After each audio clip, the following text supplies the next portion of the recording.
Hey, podcast pals. Dana here to give you a friendly reminder before we get to our award-winning podcast that now is the best time to get your furnace tuned up before we take a shot to the face with cold Minnesota weather. My pals at Standard Heating and Air Conditioning currently have same-day and next-day openings, but they won't last long. By the time October rolls around, if your furnace craps out, you'll be freezing your private parts off while dealing with side eye from your significant other and pets for not calling sooner. So give Standard Heating and Air Conditioning a call today. Check this out. You can save up to $70 on your tune-up with Standard Heating. Visit standardheating.com. That's standardheating.com to book today. The 93X half-assed morning show.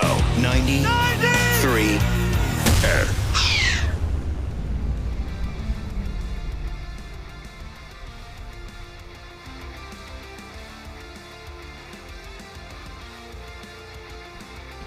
.539 in the godforsaken AM on a Monday morning. That just blows. So far, you've said nothing good.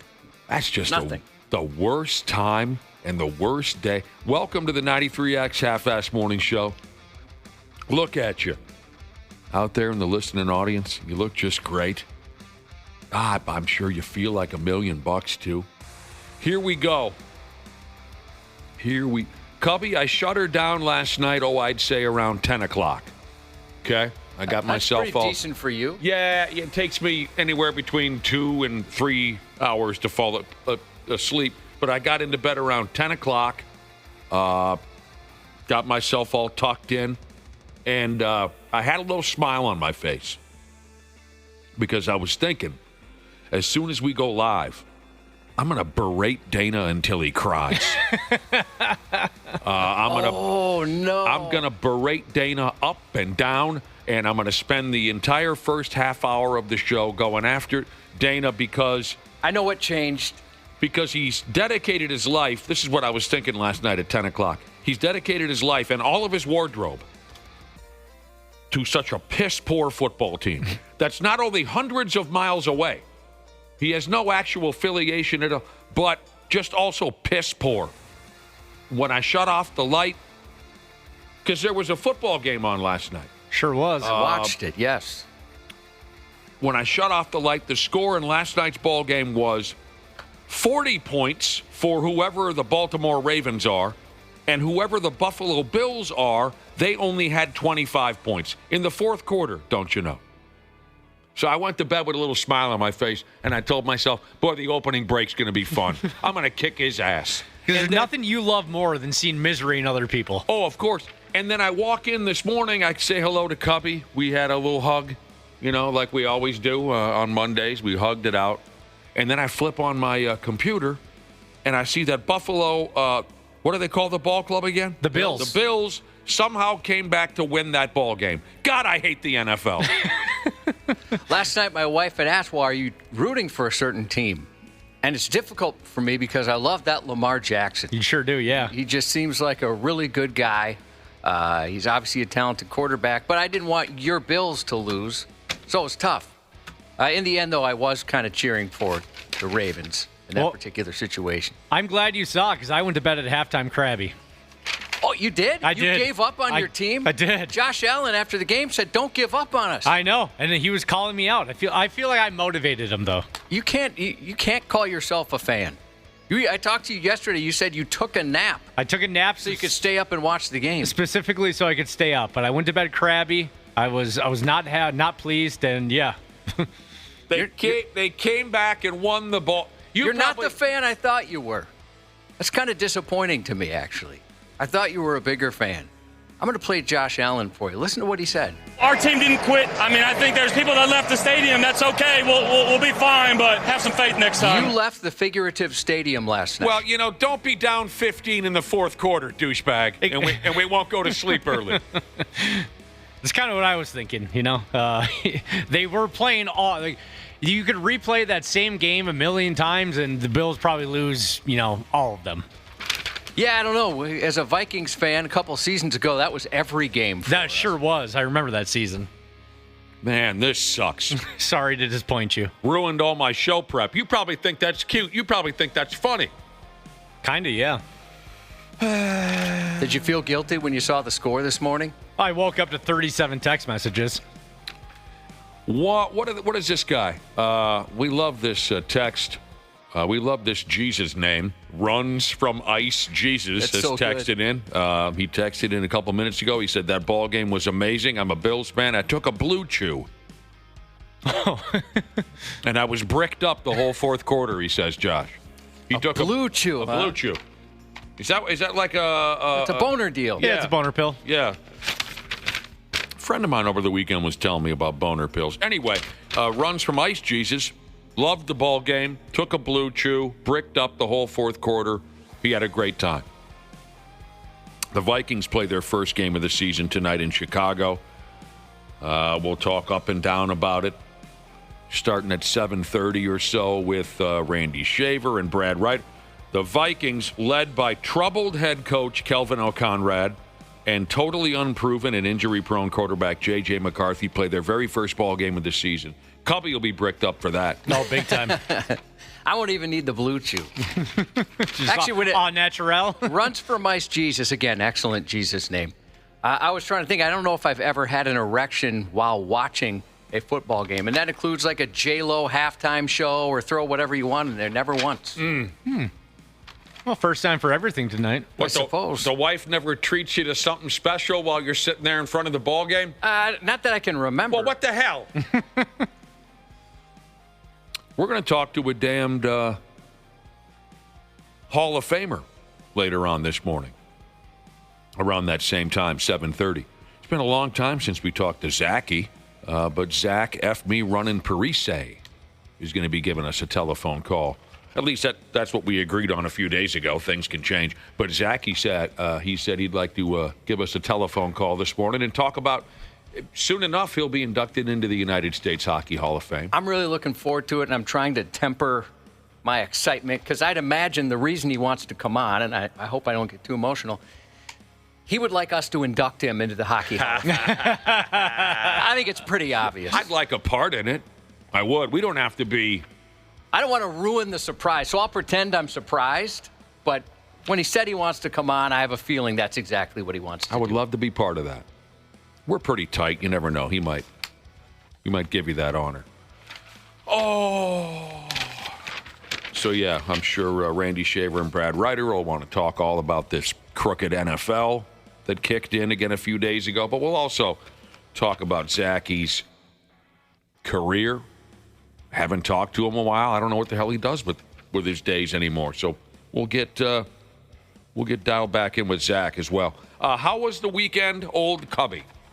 Pretty uneventful. The most exciting thing to happen to me, I guess, was this morning. I'm pretty sure I concussed myself. I dropped some stuff off in Dana's studio over there. Mm-hmm. Sure. And I forgot the door isn't functioning. No, that door's going to kill me one of these days. Even you, and you're used to it. I'm used to it, and it still surprises me some days. I went to open the door on the way out of there, and when you pull it, it doesn't open all the way, and I completely forgot it was messed up, and I cranked my head on that sucker, knocked my hat off my head. It was ridiculous. I'm glad you guys weren't here to see it. That was very embarrassing. Your hat still isn't back on your head. No, I kept it off, just in case. You dinged yourself with the door, right? Oh, big time.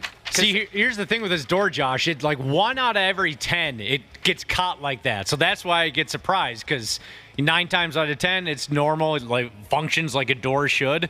But then once every 10, you open it, it doesn't open all the way, and you smash your face right into the thing. On the way in, it was smooth. Mm-hmm. But on the way out, it concussed me. That's how they get you here. Yeah, there's a lot of blood probably in your studio over there.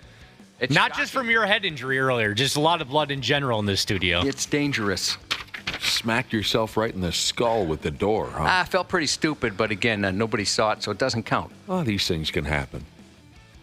I told you not that long ago, I don't know if it's age or what, but my depth perception is failing me more and more often these days. My depth perception is garbage to where quite often, because I like to wear a ball cap, Cubby, just as much as you do, right?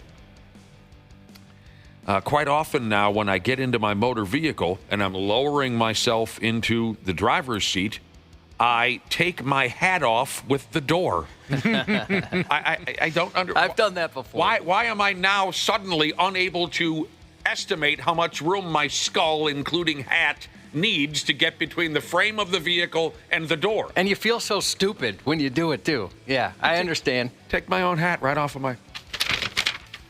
My eyes are definitely getting worse, so I feel you. I don't know if I have depth perception problems yet. Outside at night, at times I can't tell how fast a car's coming at me. So I just end up waiting probably longer where I could have maybe went, but I just decide I'll let them go. Well, I don't like the sound of that. Yeah, well, I'm just extra careful. And it's tough. You're texting, right? You're on the phone, you're eating. Got a chick in the driver's seat. I got dark Passenger window seat. tint, yeah. You got all these things It's going. tough I used to be able to do it. I just can't do all of it as That's much. the thing. Josh he's funny like that. Whenever he's a passenger in the car, he pays full attention. When he's driving, he's got so many things going on. Well, I have to pay attention because I like to criticize. And, why'd you do that? Why wouldn't you have done this? That kind of thing. When you're in the driver's seat, you're texting, you're playing with the radio,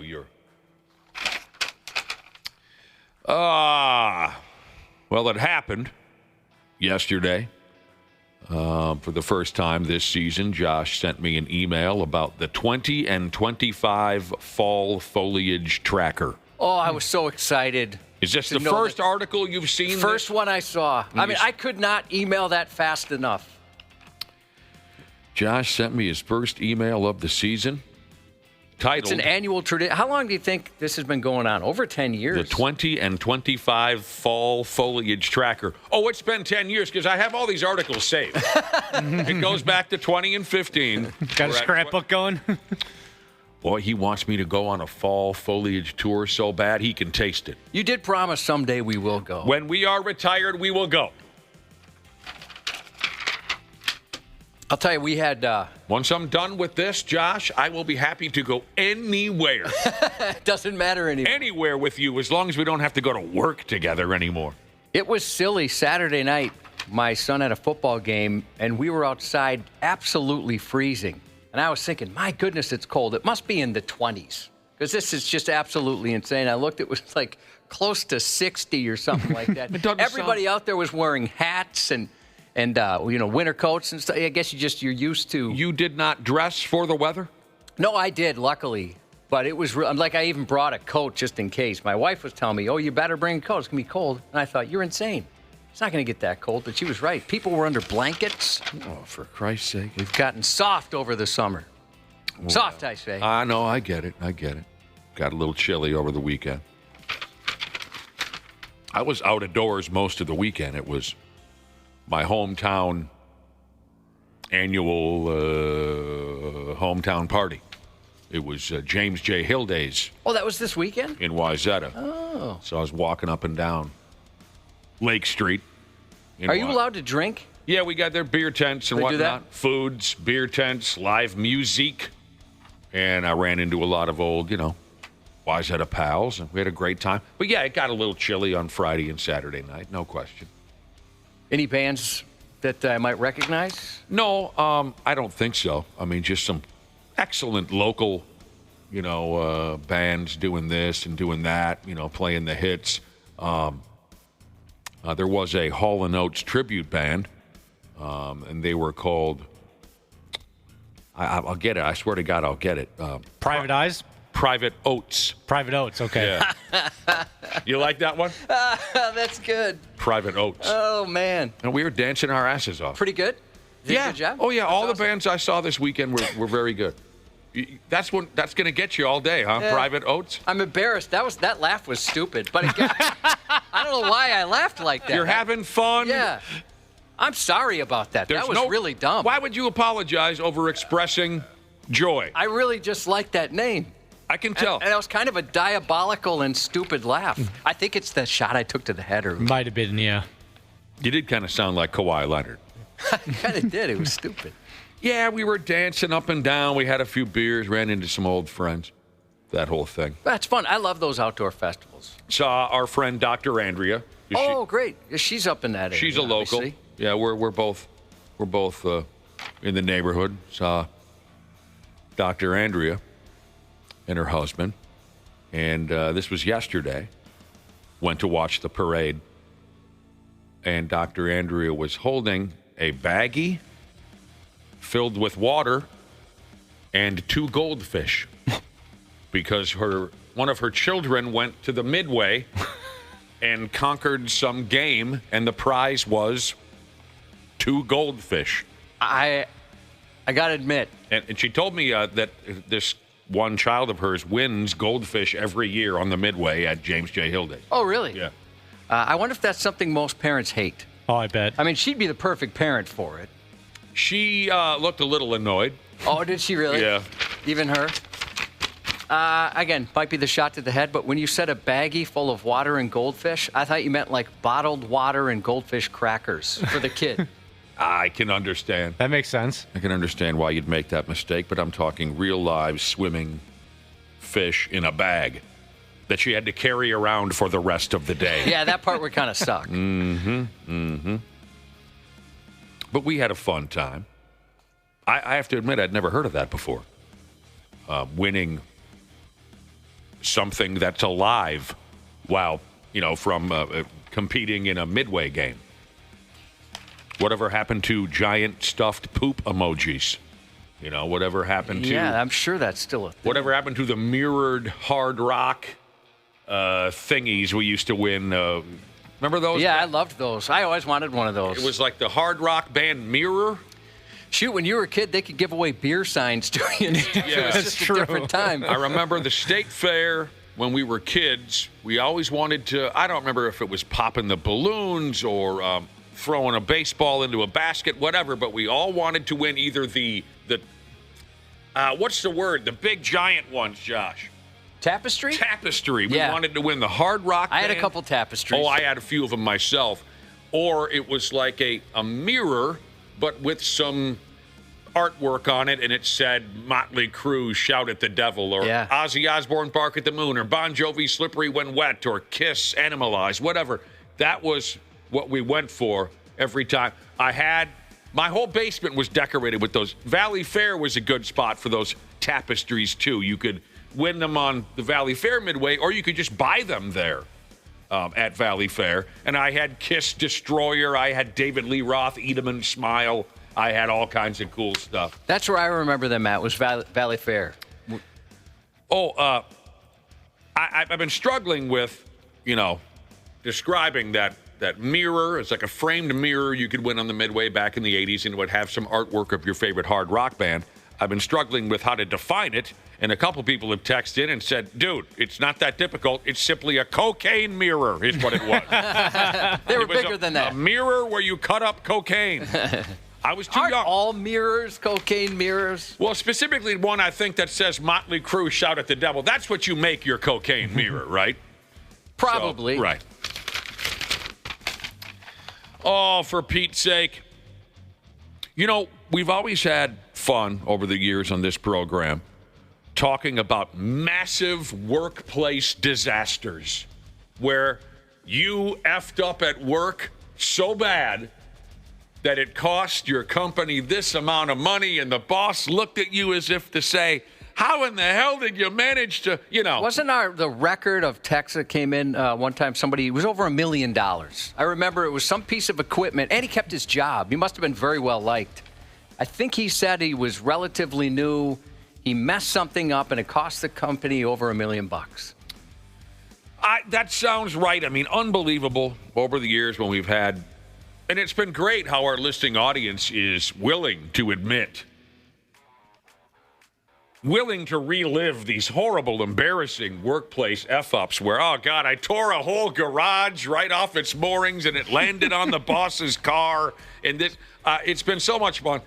And I just read one quick little note-ski here this morning that reminded me of those past conversations. And, hey, we're always looking to learn something new about you. If you want to get on it again, 651-989-9393 if you'd like to admit your greatest workplace disaster, F-up, however you want to define it. But I just read real quick this morning, Josh, about a dude who thought he put his lunch in the microwave at work for 4 minutes And I did this once at home. I hit too many zeros on that pig. Dude thought he put his lunch in the work microwave for 4 minutes. Turns out he actually set it for 40. He got distracted talking to someone, and the kitchen burned down. Yeah, that sucks. That's tough to come back from. We had something similar happen here where one of our microwaves was out. It might still be out, actually. They did the same type of thing. They messed up the time, and it nearly set the thing on fire. Oh, Josh, he burned the workplace kitchen to the ground. All 14 levels of the building that they were in had to be evacuated because he put his Dinty Moore beef stew into the friggin' microwave for 40 minutes and then got distracted jaw-jacking to Donnie, the guy from the shipping department. Well, it's plenty hot. Oh, it was hot. Oh, God. That stuff just... I did that at home once. I don't remember what the hell it was I put in the microwave for 3 minutes. But I hit 30 instead. And I went downstairs. I'm doing this. And it just turned into really, really, really hot garbage by the time I was done. The realization from that poor guy, like, oh, I'm just kind of smelling smoke. Is that smoke? Did somebody screw up the... Oh, no, that was me. Yeah. I wonder when it dawned on him. Oh, my God. And then did he try to play it off like, oh, but I saw so-and-so go in the kitchen not too long ago. It might have been him. Have you ever seen a bag of popcorn on fire? No. A friend of mine did that growing up when they had, like, the world's first microwave. I don't think it was his fault. Yeah. There was just something going on. Remember what a touchy situation that was in the early days of microwave popcorn? Oh, yeah, you thought maybe you were going to get... at least I thought, well, we're going to die early from whatever rays are coming out at us. There was that fear, of course. Well, I mean, I'm specifically talking about, I took to finally just standing in front of the microwave the entire time the microwave popcorn was popping, because when you burn that sumbitch, it just ruined your friggin' night. Yeah. I remember saying to my brother and sister, we got one shot at this. You know what I mean? We got one bag of microwave popcorn for the three of us because we didn't have a pot to piss in in those days. And let's pay attention. Because if you stop, but back in those days, if you stop paying attention and you overcook that popcorn, it was just dog feces. So it became a real touchy situation. Burnt microwave popcorn, though, was a technique that my weed smoking buddies up at St. Cloud State used, though, in the dorms. They would intentionally burn a bag of microwave popcorn in their dorm room to dummy down the smell of them smoking marijuana. Oh, good that's idea. Smart. Yeah, they were clever weed heads up in St. Cloud back in my day. That's a good idea. Most guys would just use cologne. Brilliant.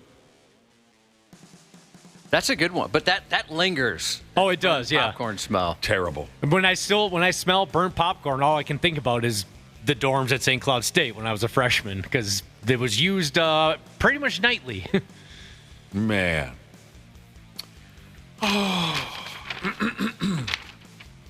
Microwaves, when they first came out, that was magic. It felt like Star Trek. It took 5-6 of us to get it in the house, didn't it, Josh? Oh, they were massive. Oh, they were huge. And heavy. When you shut the door on that thing, it was just kaboom. It sounded like a cell door lock. Yeah, everybody in the neighborhood knew you were running your microwave back in those days. Kind of like those old big brick TVs back in the day. Not even really back in the day. I mean, shoot, just how long was that? Maybe 15 years ago when I gave you that TV that was crazy heavy. Oh, God. Didn't it almost kill you? My brother, Oh, yeah, that thing sucked, man. That was hard to move. My brother and I about died moving that pig down a set of stairs. I had a 36-inch television that weighed like 200 and some pounds. Yeah. My brother's still got one of them big bastards with the big fat back on it, where if it comes off if it ever does fall off the 1956 dresser that it's resting on in his living room, I mean, somebody's going to die, and they're going to die ugly. You're a Star Trek fan. You brought up Star Trek, Nick. That was you that brought up Star Trek. Today is Star Trek Day, by the way. Were you guys aware of that? No, is there... Of course I did. I'm the guy that brought up Star Trek. Well, I figured you probably did. I more meant Dana. Were you aware of that? No, I was. Is there a significance for it? I'm not a big Star Trek fan. No significance. Oh, it's not like May the 4th or anything like No, that? it debuted on this day in 1966. Gotcha. Is that right? As far as I know. Well, that's great. I'm glad that I brought it up. Yeah, me too. You Just watched some Star Trek last night, as a matter of fact. Did you really? I did.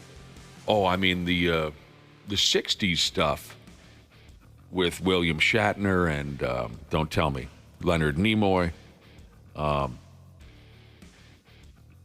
still bump into it now and again. Do you watch it, or do you just I've never been able to get through an entire episode of Star Trek in any of its forms. It doesn't seem like something you'd be interested in. I have a great amount of respect for William Shatner. What a phenomenon that show became. Leonard Nimoy is one of the greatest people we've ever had the pleasure of interviewing on this program. And so good as Spock. Excellent. Okay, he was great in his role. But I just, I'm just not into the whole spaceship sci-fi thing. But I have a lot of respect for the folks who were involved in that show. For God's sake, it's 20 and 25, and we're still talking about the original Star Trek that debuted on this date. What year? 66. 66. How long did it last? 3 years. 3 years. I mean, I don't know this kind of stuff. But really, it lasted 3 years. And it's still talked about. Yes. And, and there's so many series since then. Yeah. So, I mean, I got nothing against the Star Trek people. This is great.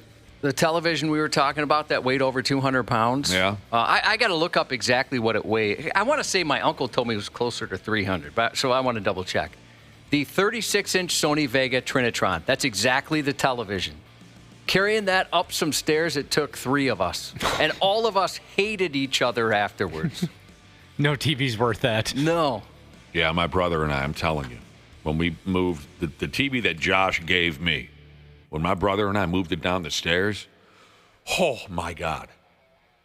We were ready to check right out. All right, here we go.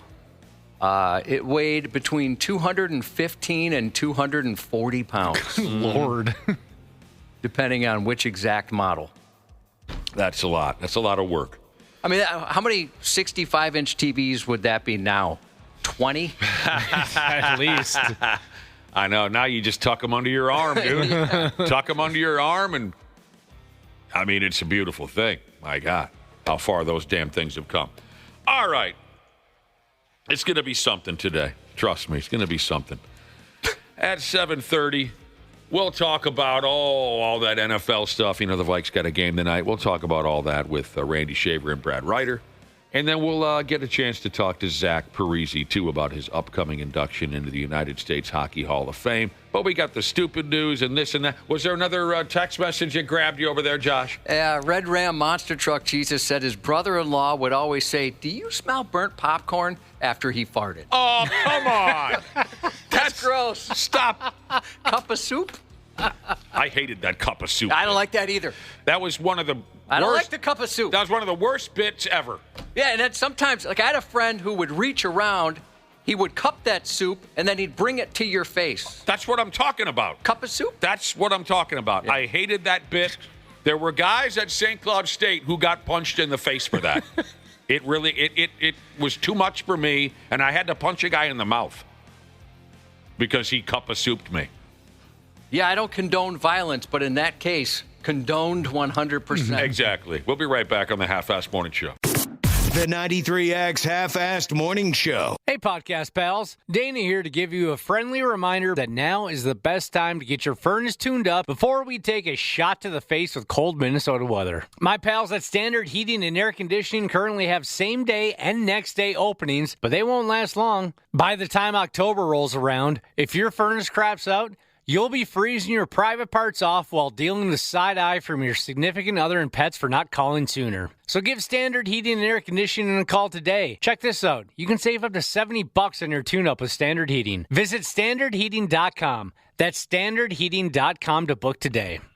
This episode is brought to you by Progressive Insurance. Do you ever think about switching insurance companies to see if you could save some cash? Progressive makes it easy. Just drop in some details about yourself and see if you're eligible to save money when you bundle your home and auto policies. The process only takes minutes, and it could mean hundreds more in your pocket. Visit Progressive.com after this episode to see if you could save. Progressive Casualty Insurance Company and Affiliates. Potential savings will vary. Not available in all states. Bombas makes the most comfortable socks, underwear, and T-shirts. Warning, Bombas are so absurdly comfortable you may throw out all your other clothes. Sorry, do we legally have to say that? No, this is just how I talk, and I really love my Bombas. They do feel that good. And they do good, too. One item purchased equals one item donated. To feel good and do good, go to bombas.com and use code AUDIO for 20% off your first purchase. That's BOMBAS.com and use code AUDIO at checkout.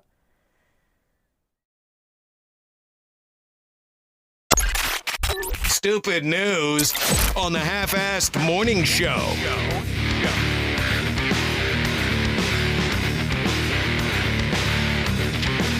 Oh, man. And there's something I got to check in, Josh, on the text machine. Who's checking in? I recognize this name. This guy's been listening for a long time. And he just decided to check in, and we appreciate that so much. Just check in. Let us know you're there. 651-989-9393. Ronan Engineer Jesus. Checking in. Good morning, Ronan Engineer Jesus. Nice to have you out there, son. All right, remember just last week, Josh, we briefly discussed snoring. I'm a snorer, but outside of a rare occasion or two, I really feel like I'm in the minor leagues compared to some fools that I know. A few of my pals have otherworldly abilities when it comes to snoring. If you're crashing in the same hotel room or fish house with those boys, they'll make you wish you were dead. They'll rattle you right down to your soul. I feel like I'm still JV. In Japan, a high school age kid, he got himself arrested for poisoning his uncle. The kid wanted his uncle dead because he couldn't stand the sumbitch's snoring. They lived together, this kid and his uncle. The kid's been officially charged with attempted murder. What he did was he dumped some type of toxic swill into his Uncle Thoop. I love Thoop. Like a damn murder mystery novel or something. He dumped some poison into his uncle's damn soup. Last month, the uncle was having his lunch at home, and the uncle took a little tasty taste of that soup, and he said, "Damn, this soup tastes like black licorice and butt cheeks." I love black licorice. What about butt cheeks? I mean, I like to look at them. Here, there. The uncle took a taste of that soup, and it was just piss poor, and he spit it out all over the table. What the hell? This is awful. Soon after that, his mouth went numb on him. His stomach turned to garbage. Uncle decided to go up and over to his neighborhood hospital. Doctors sucked a sample of that soup out of the guy's guts, and they found a lethal amount of a toxic substance called oleandrin. Oleandrin. And it says here that comes from a certain style of evergreen tree, and the branches and the leaves are toxic. So the teenage kid must have decided to blend some of that oleandrin into his uncle's soup when nobody was looking. Uncle got rot. He lived. He made a full recovery. And the kid wasn't even trying to hide it. Wasn't even trying to get away with it. When the cops asked the kid if he knew anything about the poisonous soup, the kid simply said, "I couldn't stand my uncle's loud snoring, and I decided to kill him." He's not very good at it, obviously. Wouldn't you want to find a poison that's flavorless and odorless? A little quicker. If you're going to poison the soup? Supposedly. Potentially. Man. Must have been some loud snoring. He must have really been able to let her buck. Or the kid was just looking for any reason to kill a member of his family. We don't know. All right. I've never experienced what you've talked about with snoring. I mean, Really? my dad could snore pretty good, but it wasn't like if you were outside the door, you could hear it. But if you're in the house, you wouldn't hear it. I mean, a couple of my bros, it's obscene. They need to have an operation or something. It's just brutally obvious. Nobody should be making that level of noise when they breathe. They need to have an emergency operation without any anesthetic. Well, one of my dogs, I guess, is a pretty loud snorer. Like sometimes I'll tape that for my wife if she's at work. Record that and send it to my wife. Let me give you the Big Al, and I'm not exaggerating. If you give Al a case and a half of Coors and then put him to bed, I'm not exaggerating. This is how it. My imitation.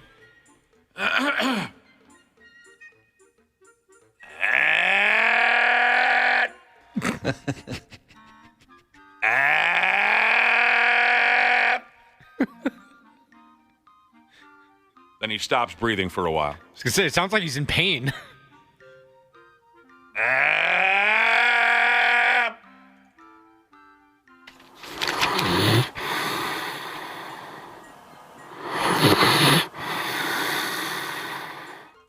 That's your dog.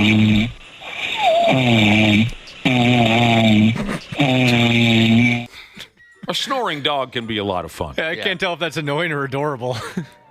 Speaking of dogs, one weekend when we were all up in Hayward, Wisconsin, and of course we put Al to bed, because at one point or another you got to put him to bed or he's going to fall down. So we put him to bed, put him in the cabin, and we had one dog on the trip with us, a golden retriever, a young character. And after, I don't know, about an hour, the rest of us who were sitting around the campfire were like, well, where the hell's that dog? Donnie, come here.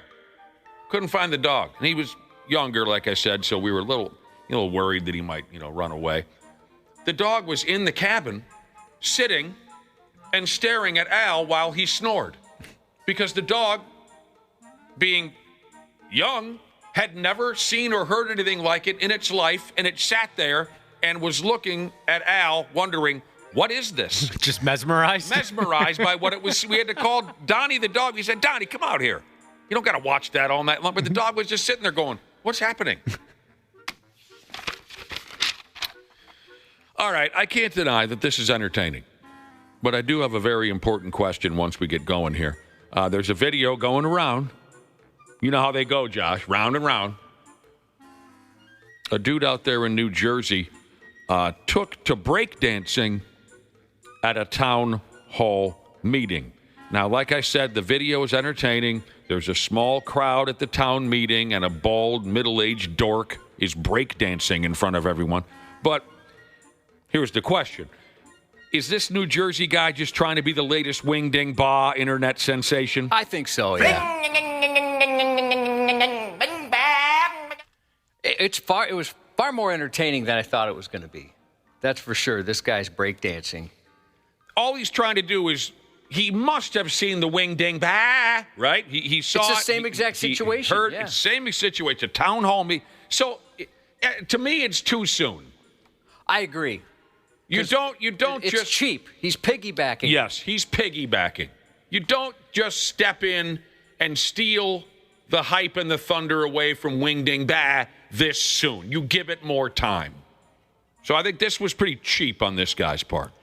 And in this case, nobody really even paid any attention to him. The guy's breakdancing for a little while. There's one dude kind of sitting there with his arm up. He's resting his chin on his fist. He's bored. There's another younger guy that was looking at it like, I can't believe this has happened. But everybody else doesn't even really look at it. They don't react, Josh, because they all have seen and heard Wing Ding Bah, and they agree that this is too soon and this is just a cheap attempt to piggyback off of his fame. And there's one guy that makes a point to show he's not interested by turning his head and rolling his eyes. Yeah. So, I kind of felt the same way. But it is kind of entertaining. Oh, of course. A dude called Will Philly. And we're not doing the lisp bit from our last story. Thilly. Will Philly. That's an odd name. He did some of that breakdancing, including he cut loose with a backspin. He did a robot bit. He did a moonwalk at a town meeting about local tax hikes. Is the video up on our website? Do we have anyone? I believe it was posted, yeah. Cranford is the name of the town in New Jersey, if that means anything to you. He did some talking at the podium, too. He said, how was everyone's weekend? He mentioned that he just returned from Monterrey, Mexico. He said, there's no pizza there, but it's a beautiful town. And then he asked, is anyone here afraid of flying? He got zero response from the crowd on all of it. I wonder if he's kind of known in the area. They say here that he is kind of a character that comes to town meetings and always has something stupid to say. They did mention that in here, Summers. He then asked the crowd if anybody wanted to see him perform a backspin. Again, zero response, but yet still he laid on the ground and he gave it his best shot. Once he was done talking, he moonwalked away from the podium. Oh, Josh, it also says here this guy's currently running for some lame local political position in town. Yeah, I looked at his website. It does look lame, and it is political. After the town meeting was over, someone was dumb enough to ask this moron about his dance routine, and he said the main goal is to have our local government lighten up and look at the residents as friends and equals. No, it wasn't. The main goal was for you to be on YouTube. Don't lie to us. There is nothing funnier than when someone's clearly trying to get attention and nobody gives them any attention whatsoever.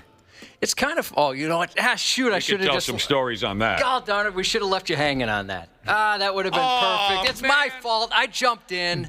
Say that again. There is nothing funnier than when somebody's clearly trying to get attention and nobody gives it to them.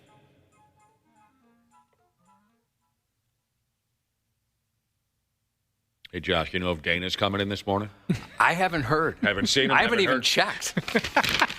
Here's a text that says, the wing ding bah makes my day. You have to play that every morning. Well, I think we have played it damn near every morning pretty since much. It happened. Yeah, pretty much. It makes even interviewed the guy. Yeah, you're not alone. Makes my day, too. Every single time. It brightens my mood, my outlook on life, everything. He texted me over the weekend. Him and some of his buddies are thinking about coming to the Brotherhood Border Bash over in Wisconsin. Are they really? Yeah. Oh, that'd be awesome. That'd be so cool. You could do a live performance. Mm-hmm. Are you effing kidding me? I'm dead serious. Well, tell him anything you need to tell him to get him there. Mm-hmm. I'm not going to sleep the whole weekend there in Wisco. Because what if I miss something? What if I miss another little ride around the casino? I could picture him doing it around the sports book. They got that big, beautiful sports book. What would it sound like if he rode his imaginary motocross bike around the sports book, Josh?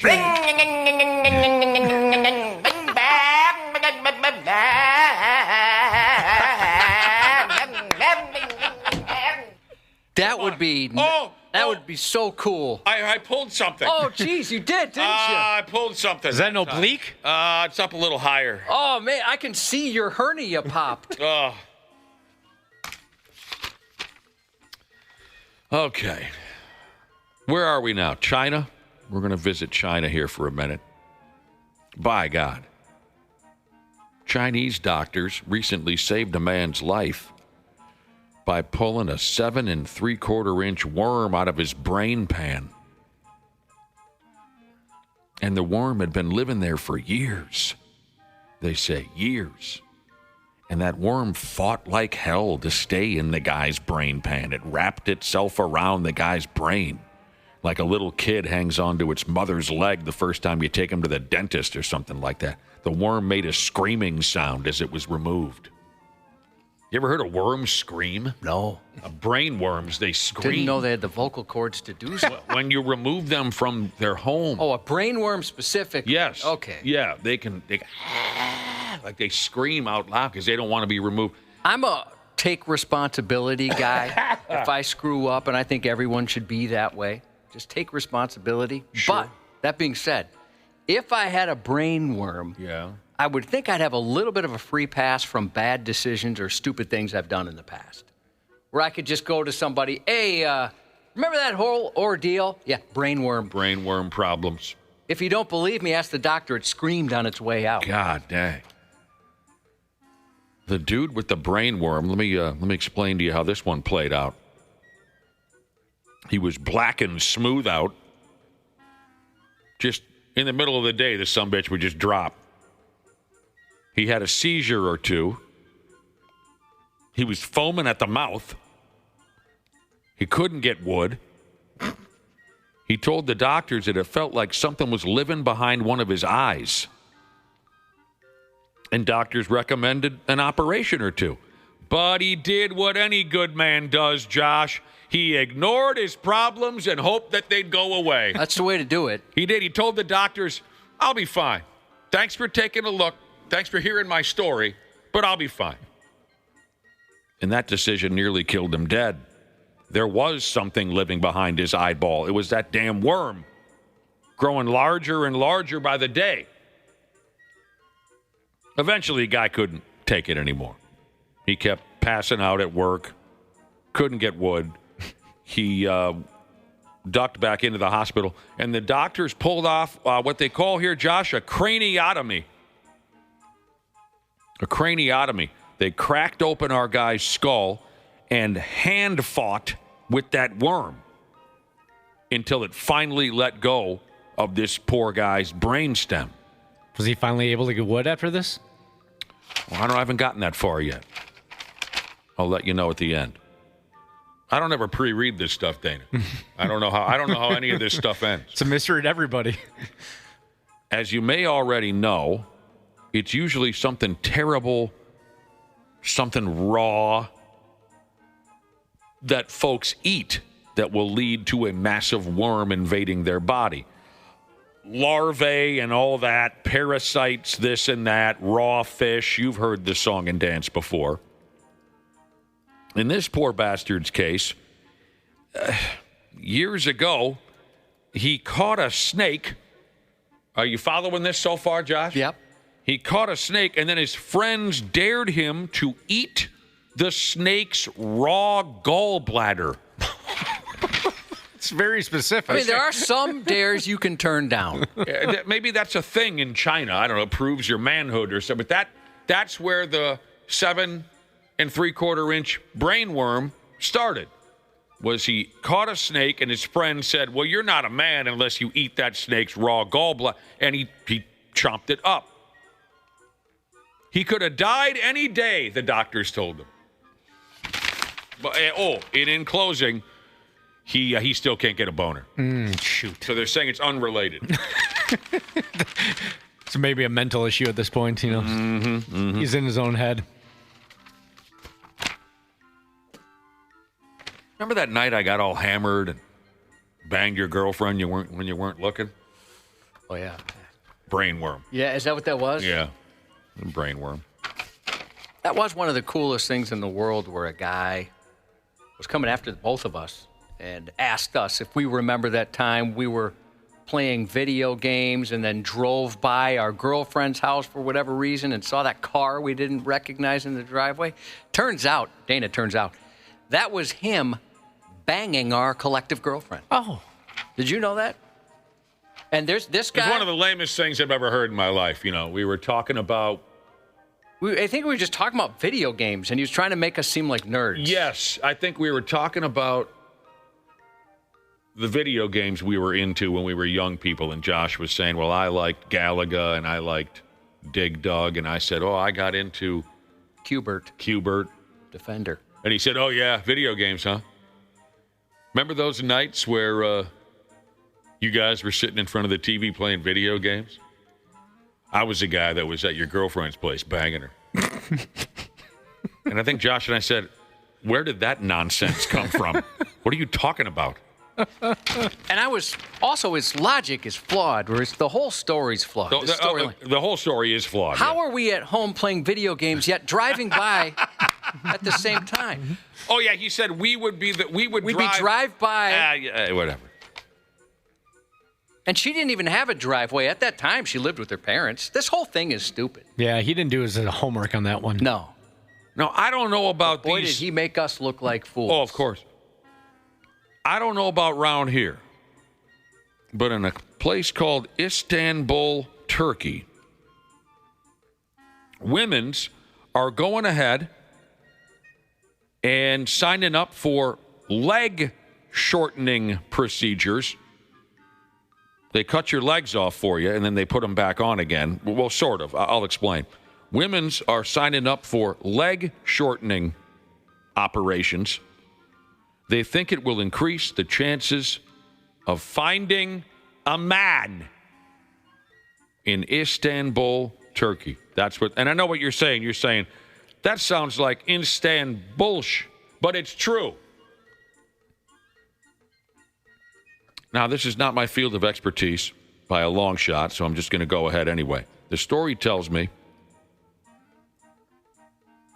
in a time when leg lengthening surgeries are becoming increasingly popular among shorter guys. Really?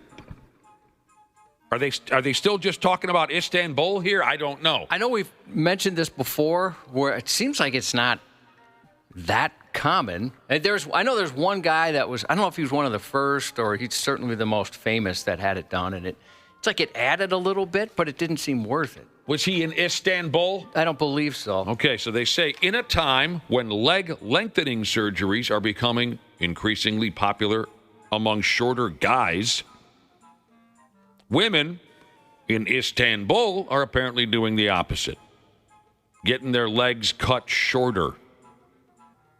Gals out that way believe that local men are more interested in a petite lady, a tiny little lady. They call it osteo-shortening surgery. And it sounds pretty simple and pain-free. It says here it involves cutting the lady's leg bones off. Huh. I can't even imagine. Removing part of the femur. And then slapping the bones back together with metal rods. This gruesome routine can shorten a gal up by this many centimeters or that many centimeters. I was like on average 2 inches or less, which in most cases is massive when it comes to 2 inches. But in legs or in height, I mean, I don't know if I'd notice if a woman was 2 inches shorter. I would just think she's wearing different shoes. Yeah, yeah, me too. Unless I obviously knew her super well. Even that, sometimes I'm pretty unobservant. They friggin' cut your legs off and then strap them back together. Totally worth it. They cut your legs off, they take an inch or two off the bone or whatever, and then put them back together. Oh, and then the screaming your legs do when you get cut off. Oh. You ever heard a leg scream? Oh. It'll change you. Those interested in the procedure, it says, should expect the following: excruciating pain, a long recovery period, and potentially irreversible nerve damage and terrible infection. So, what are you waiting for? But despite the serious risks, women in Istanbul are signing up left and right. The gals in Turkey apparently are convinced that being tall lowers their chances of finding love. They think that Turkish men feel awkward with a gal taller than them. Guys are different there, aren't they? I guess. This is the first I've heard that this is happening. This is the first I've heard. I mean, if they're that picky. That is so drastic, ridiculous. I can't even imagine. It says I feel here, bad for people that are in that. They think that that's what they need to do. What do you think about it? Is your wife taller than you, Josh? No. She's maybe an inch or two shorter. She carries herself much more straight up and proud. She has a lot more confidence. You kind of hunch over and try to hide. She married a fox, so she's pretty confident. And then she divorced him and married me 6 years later. Had 2 kids with him. That's why they're so good looking. Have you ever dated a woman taller than you? No, but I would. I mean, truthfully, I might feel a little silly, if it depending on how much taller. And that's my own insecurity. But I can't imagine if you like somebody going, oh, no, I can't. They're too tall. It's never really held my interest for longer than about 2 seconds, somewhat, a woman's height. Never paid attention to it one way or the other. Is she taller than me? Sure. I don't know. Who cares? Is she shorter than me? Yeah, probably. You know what I mean? I'm with you on that. It's not a factor for me in the least bit. It would be kind of cool, though, like for co-ed volleyball teams or basketball teams, something like that. Your wife's the ringer. Yeah. See that big center out there dunking on everybody? That's my wife. It says here, as we close out the story of this brutal, painful, awful, gruesome leg surgery that women are going through in order to be shorter to help their chances of finding a man. It says here, for more controversial cosmetic procedures, check out, and I don't know what the hell this stuff is, shoulder straightening fillers. Shoulder straightening, when you got one shoulder that rides a little higher than the other? I don't know. Or eye color changing surgery. I mean, there's contacts. I was going to say, that seems like an easier solution to that. It's always the eyes. It's like a doll's eyes. You ever seen a shark's eyes? He's got lifeless eyes. I would definitely do that for privates, though, if it was safe and, there's minimal possibilities of side effects. Yes. I mean, if it was as, maybe I shouldn't say easy, but as common and relatively safe as implants for women. Right. I would certainly do that. Yeah. You would, if it was 100% foolproof and safe, you would be kicking your dong to work every day. Oh, yeah. Heck yeah. What's the top amount of money you would pay for Scottie Pippen's penis? Okay, so realistically, you're kicking it around, dude. Do they have 0 or low % financing for as far as interest goes? There's zero interest. Zero interest. Nothing. Can I span that over 5 years? Sure.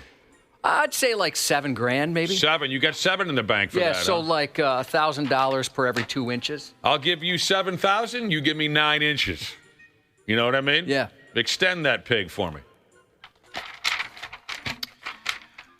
Josh, you're not alone. I think if dong fattening and lengthening surgeries were foolproof and 100% safe, there'd be a line down the street. And then I would run for office. I've Run had for office? no political aspirations until right now. Why are you running for office? Because if you're over 7 inches, you're not allowed to get the surgery.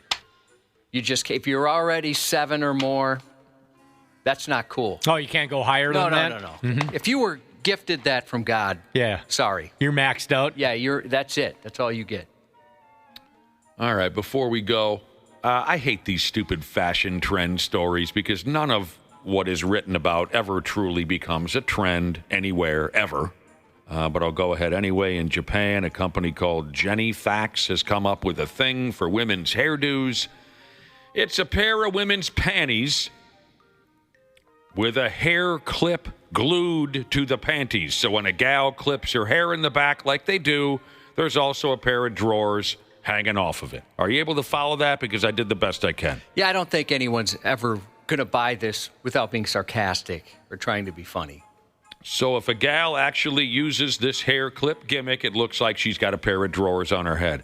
When you saw the headline, were you thinking the same thing I was? That, these are like used panties? No. That's the stereotype, right, in Japan. I didn't put 2 and 2 together. No, I did not assume them to be used panties. I certainly did, and now I feel disgusted by myself. But I thought that was kind of the reputation, and I clicked on it and thought, that's a little disappointing. You know that pair of drawers, that pair of women's panties, Josh, you got hanging off your rearview mirror? I think it's time to let it go, dude. Prom was a long time ago. Well, actually, it wasn't prom. They were on sale a couple of months ago, and I picked them up over at Kohl's. You can never turn down a good deal. No way. Son, you've got a panty on your head. What movie? 651-989-9393. Great respect to the first listener who answers correctly. 651-989-9393. The line again, son, you've got a panty on your head. So the thing is called a panty ribbon bow. It's stupid. No woman is ever really going to do this for real in public, so I want everyone to quickly forget about it and act like we never brought it up. We'll check the sports when we come back. What? I was going to say, can I play the clip? Or is that too much? We got a winner.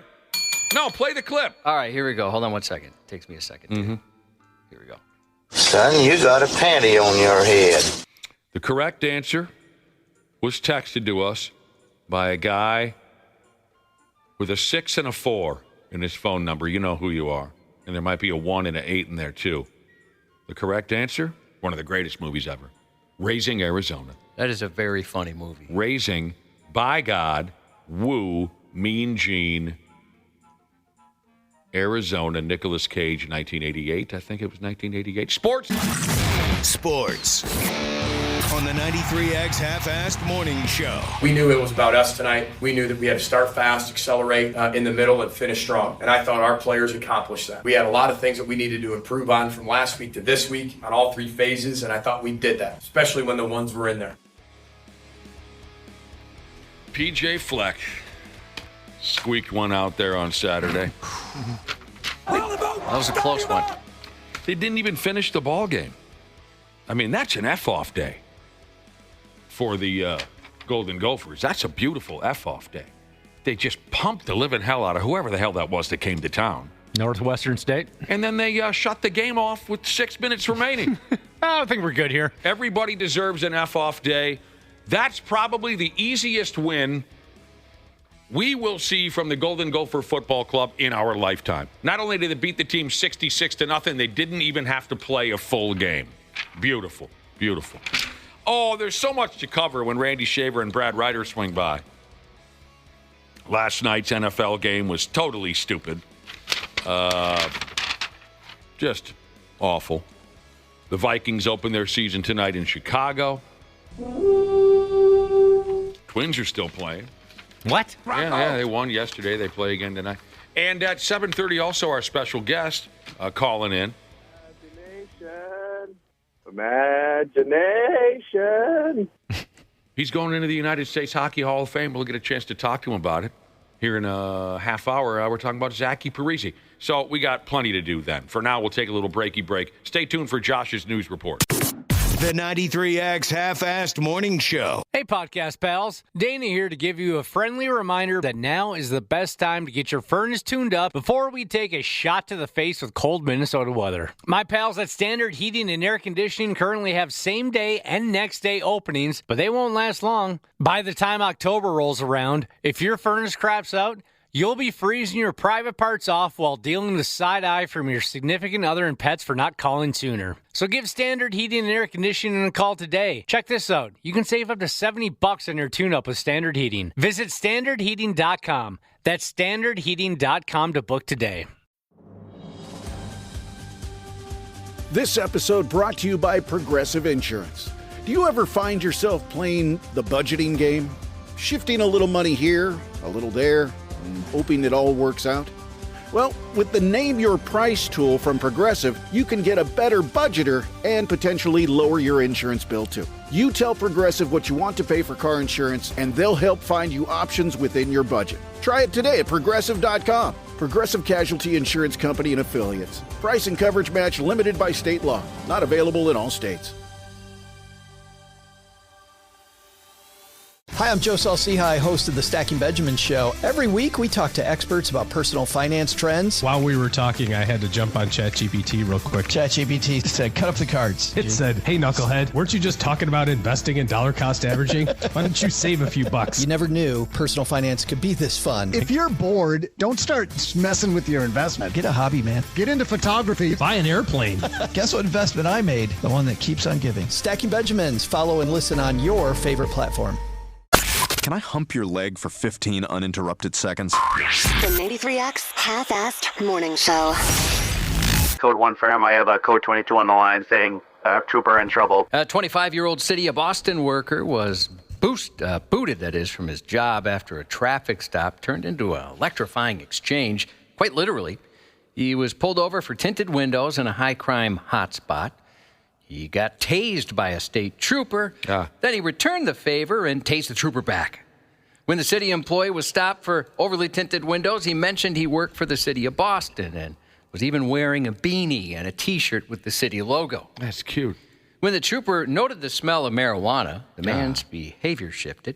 He became restless. His hands trembled, his smile seemed nervous, and his eyes darted around, appearing to be contemplating flight.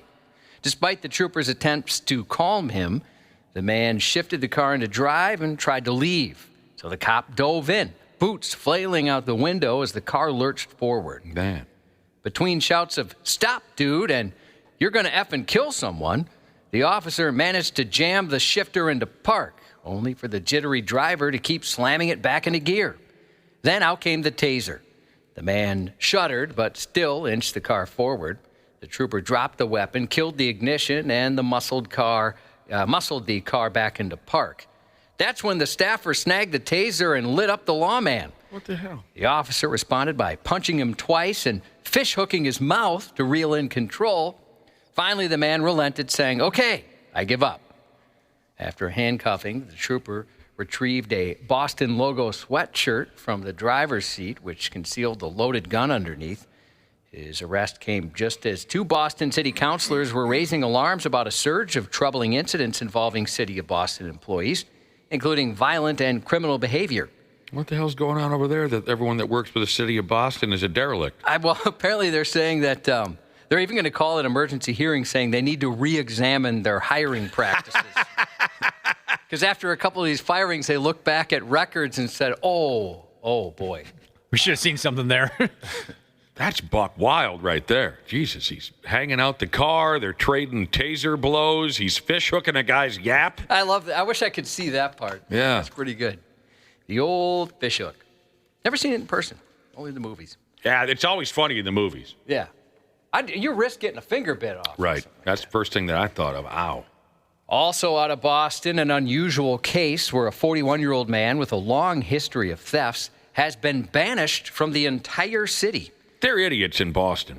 I enjoyed it when I was there, surprisingly. Didn't think I was going to like it as much.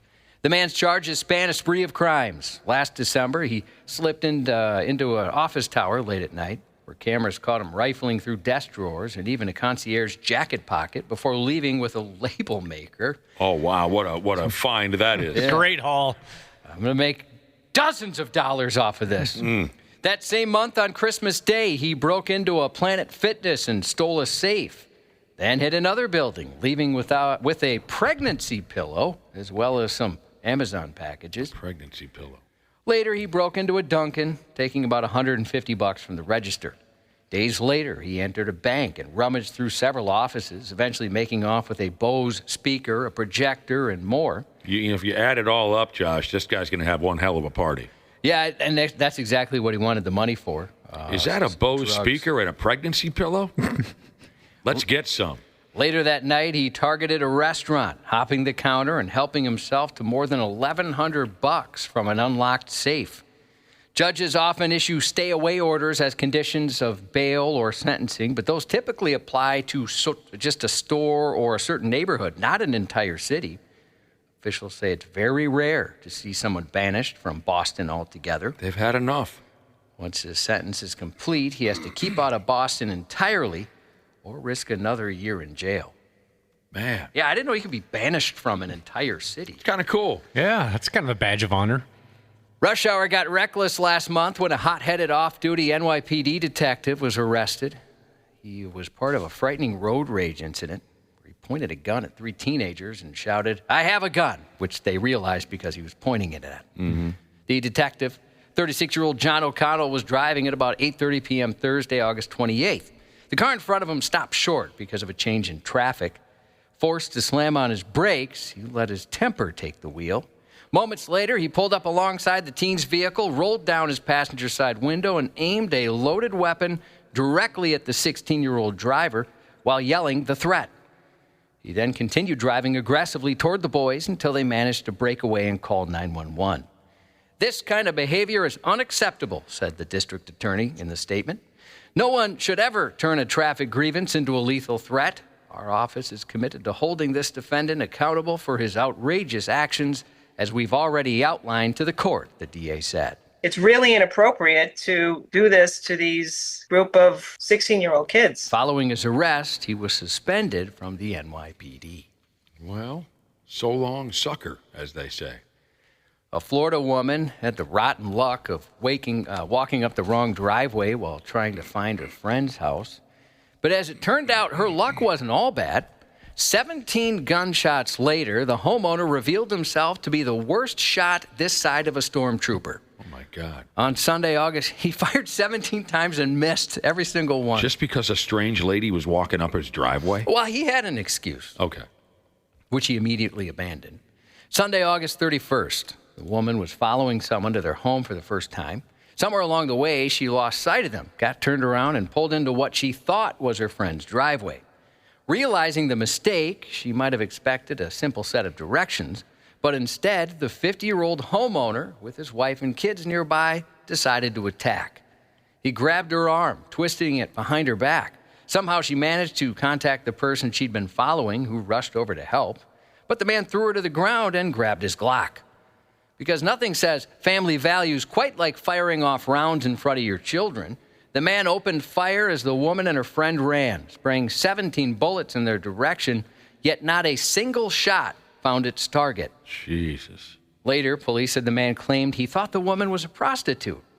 What? And he also said his no soliciting sign should have been enough to keep her away. Yet, confusingly, he also admitted that he knew she simply walked up his driveway by mistake. His aim may have been terrible, but prosecutors didn't miss. They charged him with first-degree attempted murder, false imprisonment, child neglect, and criminal mischief. At first, I thought she was a prostitute. What the hell sense does that make? I don't know. I don't know what was going on there. That guy sucks. Yeah, he sucks in a lot of ways. Sucks.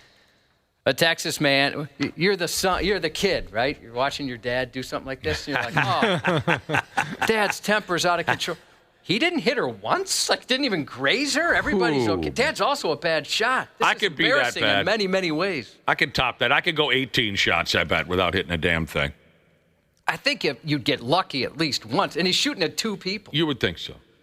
A Texas man accused of shooting his cousin told police the incident happened because he wanted to test his cousin's reaction time. Not faster than a bullet, it turns out. Last Monday, about 5 p.m., a 19-year-old and his younger brother went to his cousin's house. They were celebrating the 19-year-old's birthday. At some point, the conversation turned to guns, and the group ended up in a bedroom where a weapon was kept. The cousin gave the 19-year-old a gun, saying he wanted to test his reaction time. He later explained to officers he tried to remove the rounds from his own weapon before pulling the trigger. Moments later, the cousin called 911, telling the dispatcher he accidentally shot his relative. When police arrived, he gave more details, saying he practiced with his gun often and believed he had cleared the chamber and only wanted to test if his cousin was quick enough to draw first. I don't even speak this friggin' language. You could use it without real guns if you wanted to, play along. It didn't work out too well. They say anything goes in Las Vegas. When a late-night modeling session goes from flash bulbs to firearms, that's not anything you can get away with. Shortly before sunrise, August 23rd, police were called to a home where an impromptu photo shoot had a surprising emphasis on the shoot part. According to investigators, a 23-year-old victim had been snapping pictures of his 20-year-old girlfriend. Here we go. She posed with a firearm. Oh. At some point, the weapon went off and the boyfriend was hit. Officers later recovered 2 Polaroids, one showing the girlfriend holding a gun, another showing a second young woman posing with a knife. They have kind of a dark sense of eroticism. Yeah, I understand. Yeah, it's a little different. There's all types out there. The 911 call came from the boyfriend of the knife-wielding hottie. He told police the 2 women decided to start taking pictures about 4:30 a.m. Before handing over the firearm, he said he made sure the magazine was out and the chamber clear. After a few photos, the girlfriend went inside to change outfits, and when she returned, she claimed the magazine had somehow been reloaded. Moments later, the gun fired. The provocative model-turned-Glock tease told police it was an accident, but it didn't take long for investigators to discover her social media told a different story, one filled with posts about guns, references to stockpiling weapons, and images of her posing with different firearms. In one disturbing message, she wrote she wished she could shoot people with real guns and get away with it. She's now looking at a preliminary hearing set for October 2nd. She did shoot someone with a real gun, but will not get away with it. Friggin' nuts. After a drunken wedding guest was cut off from alcohol, he turned to punch the new bride in the face. Oh, wow. Police say the 32-year-old booze-fueled brawler decked the Pennsylvania newlywed August 29th, knocking her off her feet. From there, he swung at 3 other guests who tried to subdue him. Knocked the bride on her ass? Yeah, sucker punched her. On her damn night. Like a tough guy. That is a hell of a deal. Police say in addition to the brawl with the bride and other guests, he decided to extend his dance card, challenging a cop to a fight. Mm-hmm. Unfortunately for him, however, the cop was not only sober, but a much better fighter. He's been charged with 4 counts of assault. Hoo-wee. Because they cut him off. Strange noises led to the arrest of Oregon cops, led to Oregon cops arresting a man secretly living in the crawl space of a condominium. I love this kind of stuff. I do.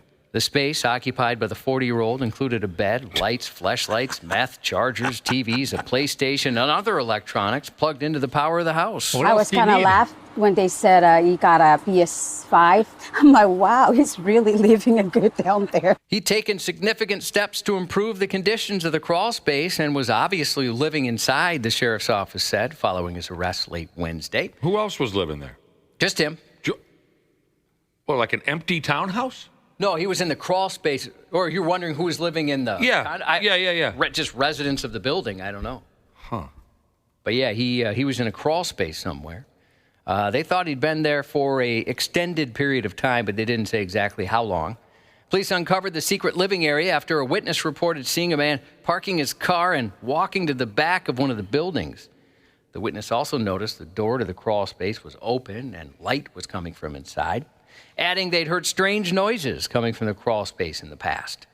The intruder was charged with first-degree burglary and unlawful possession of meth.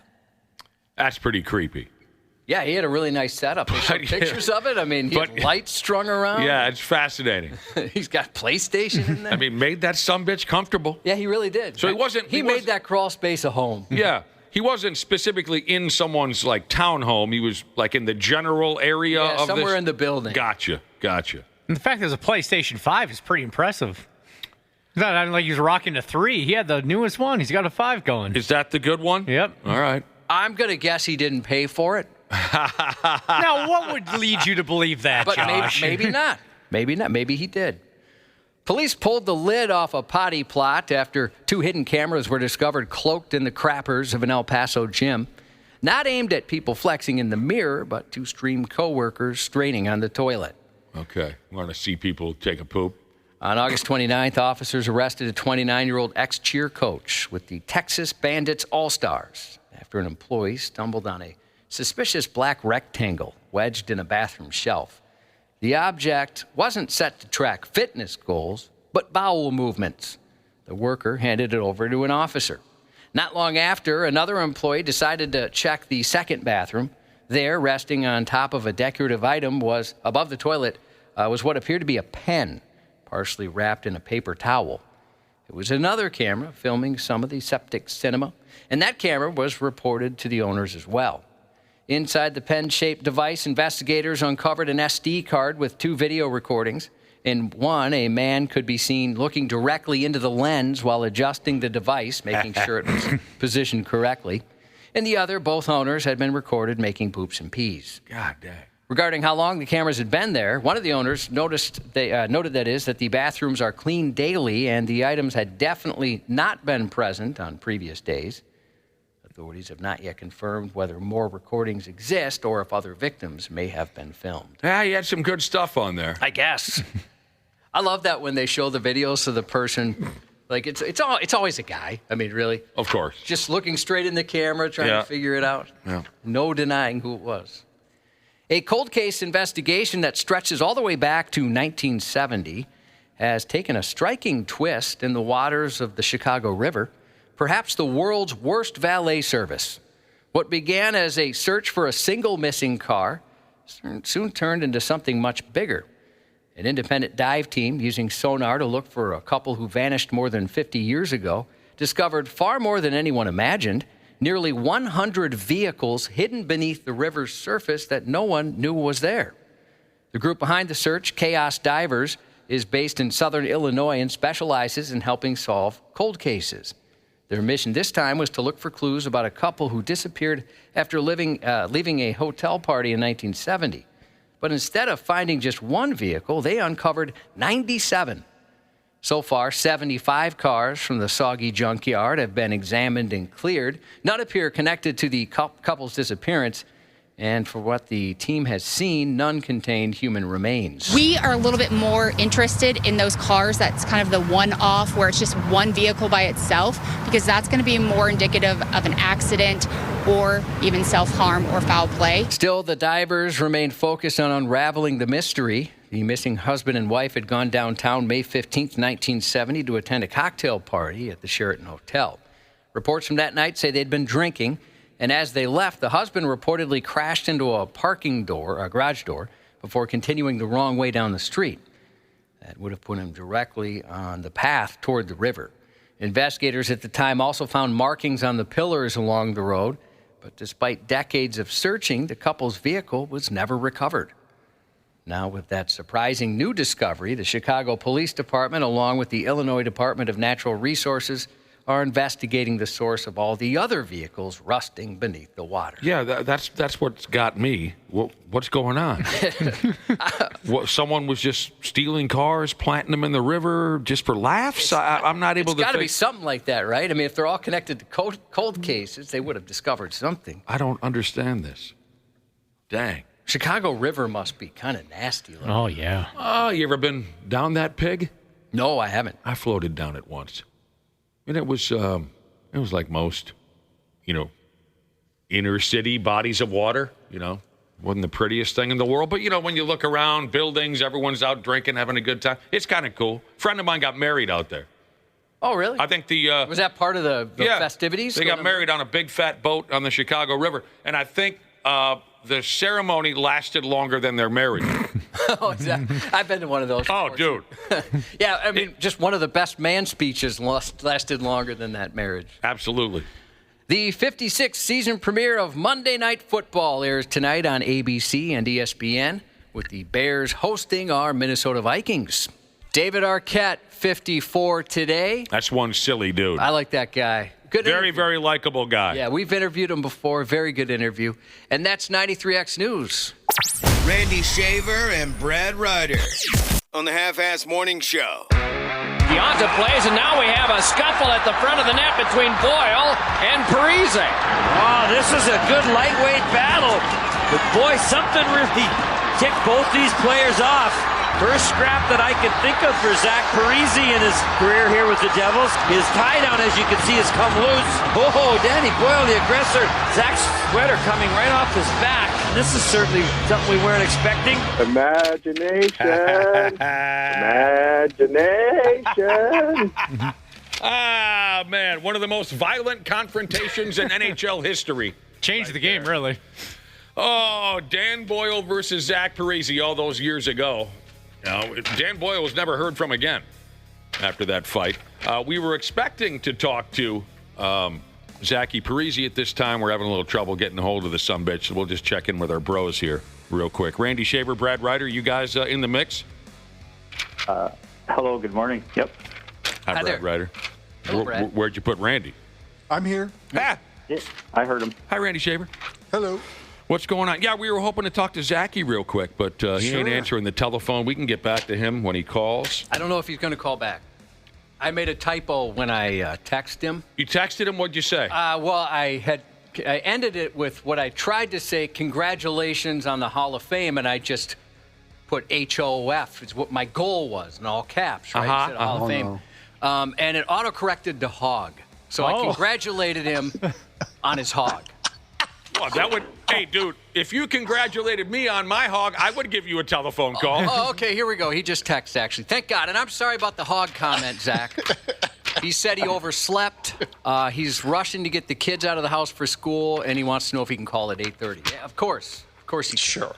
Give us a call at friggin' 8:30. That's just fine. All right. Overslept. That's the life right there. Yeah. Right. I'm surprised you haven't done that. He's retired. He's retired. Yeah. Exactly. Yep.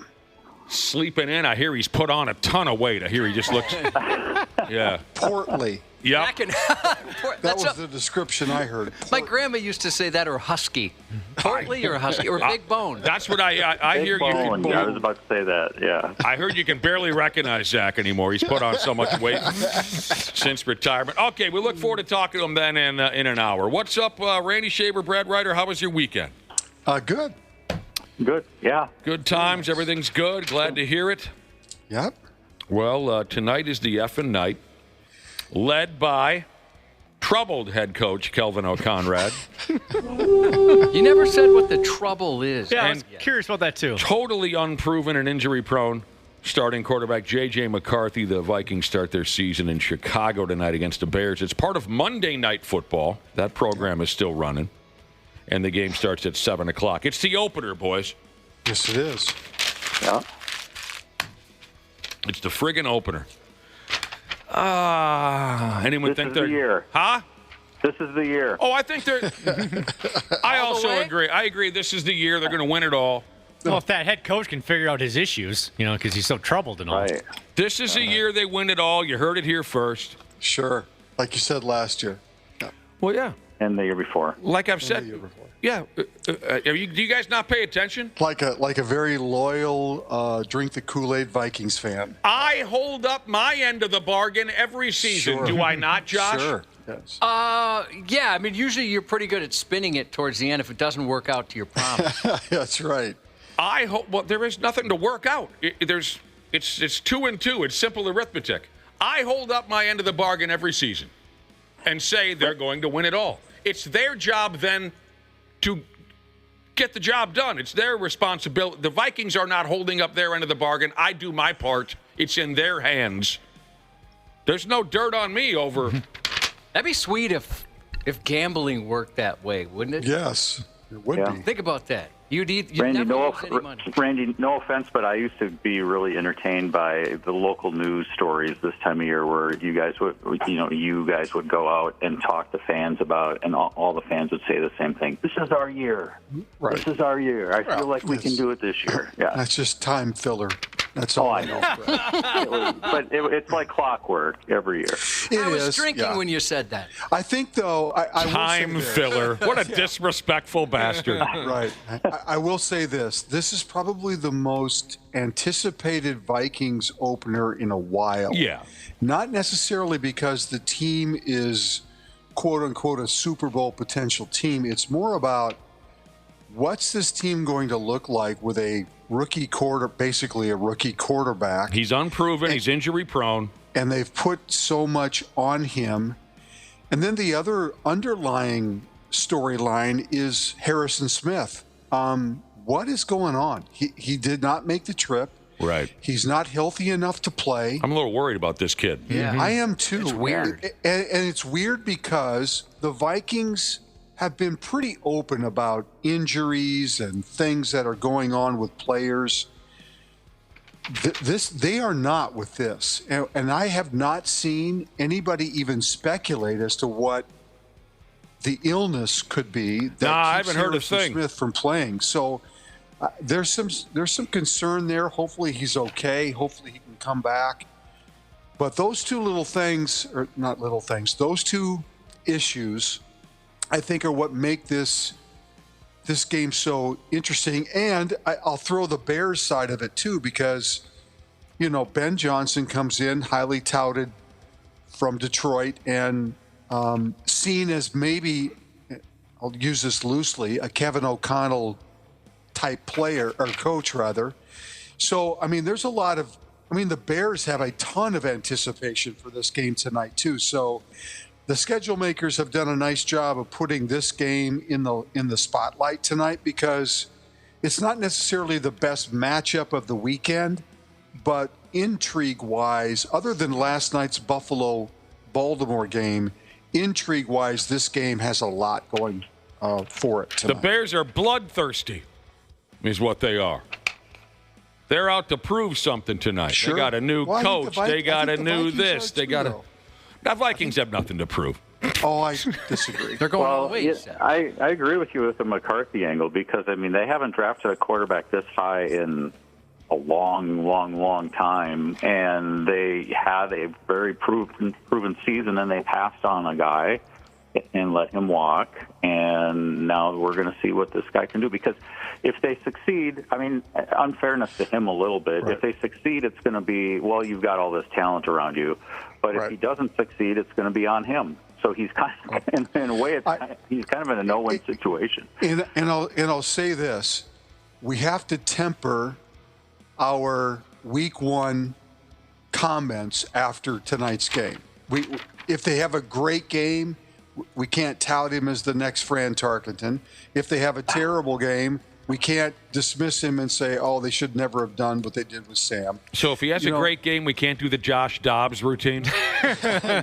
No. Well, I think that, that sucks. You know this fan base, though. That's not going to be possible. I know. It's a very hard thing for Vikings fans to do. If he throws 4 touchdowns tonight, they're going to Josh Dobbs the hell out of him. Heck yeah. Oh, God, yeah, for sure.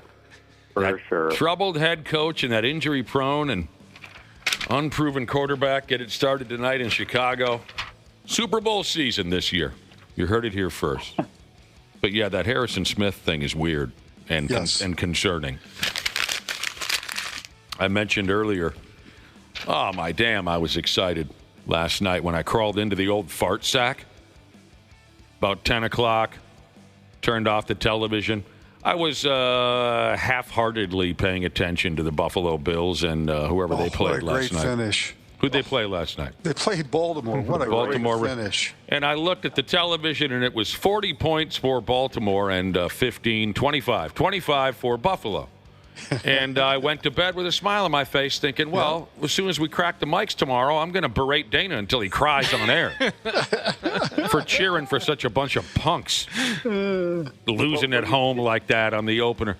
And then I woke up, drove in. Josh and I greeted each other at the door, a little kiss. Turned on my computer, and I saw that Buffalo somehow came back and won. That's how it played out for me. Yeah, well, you still can because Dana went to bed too. He told me off air he went to bed too. Yeah, I was surprised by that. I was big crabby, and I felt like the team needed some motivation, and I gave it to them. Is that you're taking credit for the win? Yes, absolutely. I think you should give up some of the Buffalo Bills gear you have. Right. Like you shouldn't have been able to wear that hat today. You're not a fan. That's the first game of the season. Josh Allen said that last night. I know. He specifically called me out because I texted him, and he knew that I was going to bed because I was upset with the performance, and I motivated the man. Our team didn't quit. I mean, I think there's people that left the stadium. That's okay. We'll be fine, but have some faith next time. Yeah, don't be down 15 in the fourth quarter, douchebag. That was such a great finish. I took too big of a hit. The win probability with the stats for Baltimore in the fourth quarter was 99.9% that they were going to win that game. Yeah.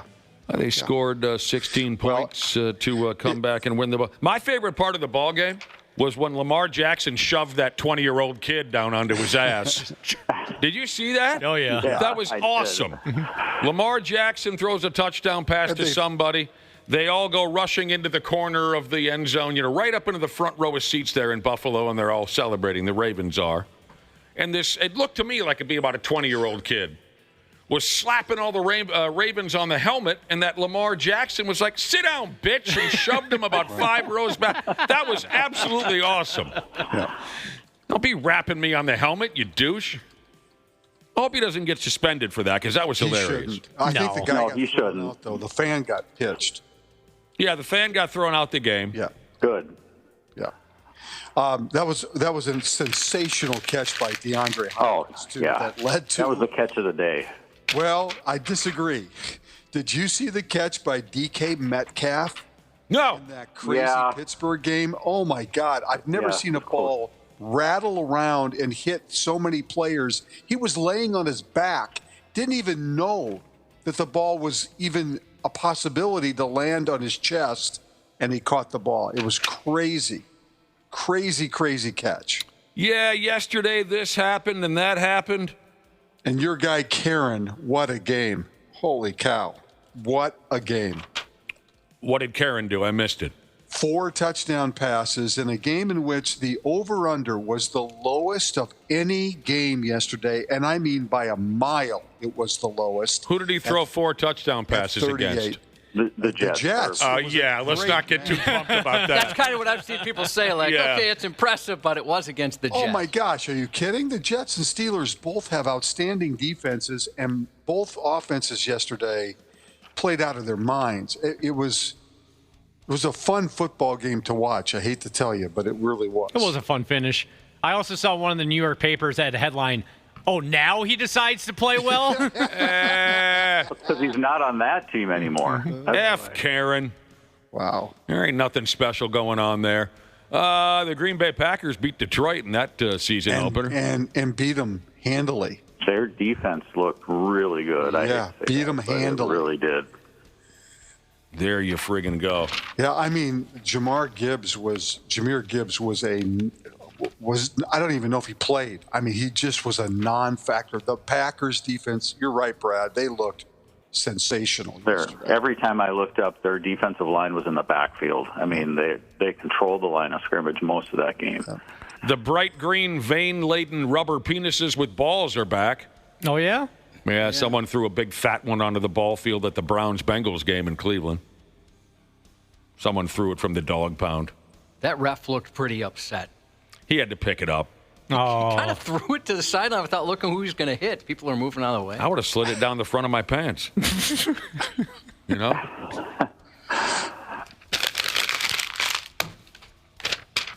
This also cracked me up, just like that Lamar Jackson shoving that kid in the front row. That during that silly Chiefs-Chargers game on Friday night, some dude on the Chargers slapped the taste out of Travis Kelce's yapper. Kelce gives a little push, comes back with a punch to the head. You will see what the referees say. That was also very funny. The still photographs and the videos of that are very funny. Yep. Kelce's head about spun all the way around. Oh, man. Chargers defensive lineman Tier Tart. That's a hell of a name. Just slapped that Kelce guy right across the yapper. Did not get ejected from the game.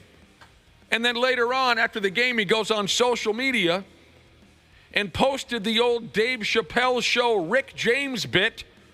What did the five fingers say to the face? What did the five fingers say to the face?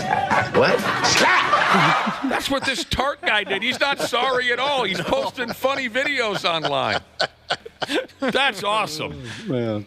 Did you see the still photograph of when he got slapped? Yeah. I mean, he got worked pretty good. Oh, dude, just crack. His friggin' head spun around. Friday Night Football. I missed it, but I saw that video. That's great. I like that kind of stuff. A little slap across the face, wake you up a little bit. Oh, man. Let's talk about the Magic Man. When's the last time we talked about Don Majkowski on this program? The old Magic Man, Randy Shaver and Brad Ryder. It's been a long time. Oh. Late 80s. Is he all right? Yeah, he's doing all right. Okay. Physically. Okay. He might not be all there with the... If you don't know the Magic Man, late 80s, early 90s Packers quarterback, Don Majkowski. They thought he was going to be a big deal. Kind of went nowhere. A couple days ago in F in Eau Claire, he allegedly went ahead and choked a bartender. Oh, man. Oh, yeah, you can't do that. Eau Claire's one of those cities. They can get away from you pretty quickly if you're not careful. Yeah. Yeah, cops had to come to some bar in Eau Claire, right? Just a few days ago. They talked to the bar staff, and they said that Don Majkowski and some other guy were pushing each other around the bar. You know, a little scrap was about to happen. And a bartender got between the two of them to try to diffuse the situation, and the allegations are that Majkowski grabbed that bartender by the throat. Didn't hurt him. They escorted Majkowski outside of the bar, the cops did. They said he was really loaded, extremely intoxicated, was unable to contact an Uber. Oh, boy. So they took him to a hotel. Very nice. Most of us would go to friggin' jail, right? Yeah, absolutely. Exactly. Mm-hmm. They took him to a hotel. Majkowski said to the cops that he got jumped because the boyfriends of some of the women at the bar were jealous of him because he used to play in the NFL. Some of the guys in the bar were a little jealous. I'm the Magic Man. I used to play in the National Football League. That was Don's story. But then there's some kind of weird ending here. They dropped him off at a hotel. And then the hotel staff called the cops shortly afterwards because there was a drunk man wandering the halls that didn't have a room. Oh, no. Oh, no. And then they found him on doors. And then they found him later that night at some other hotel. So, Brad, Randy, you asked how he's doing, the Magic Man? He's doing all right. He's doing all right. Yeah, it sounds like it now. He's had better weekends, maybe, but yeah. Jesus. He's at one hotel, he's at another hotel. Wander around, hammered. Forgot his room key. Give the guy a break. Look, it's not my fault. Some of the women were looking at me, and their husbands were jealous because I used to play it as a football league. That's funny. Well, I said to Dana and Josh earlier, the Golden Gopher football team may never have an easier ball game from here until the end of time. Oh, my gosh. Yeah. They may never have another ball game as easy as the one they played last Saturday against a group of fellers that called themselves Northwestern State. They didn't even have to play the full 60 minutes. It was the ultimate F-off day for the Golden Gophers. I didn't realize, so I was watching the game, that team they won last week, the week before, but they hadn't won a game in like 3 years before that. I think I read the same thing, Brad Ryder. I mean, why do you schedule a team like that? It doesn't do you any good. Yeah, I don't like that crap. I mean, I understand it's a win. I get it, but I mean, yeah, test yourself a little bit. Yeah. Schedule another MAC team. I mean, they get Cal this week, and Cal is obviously a Power 4, Power 5 team. But why not schedule? I would love to see the Gophers play Iowa State in a non-conference game. I would love to see them play somebody. I know they'll never play NDSU. I get it. Don't do that. I understand that.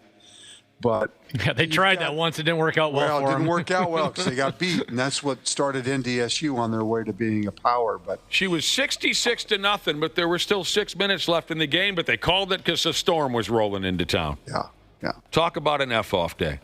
Yeah. First play of the game, they scored a touchdown on an interception return. They put together 484 yards of offense, scored the most points in a game in 24 years.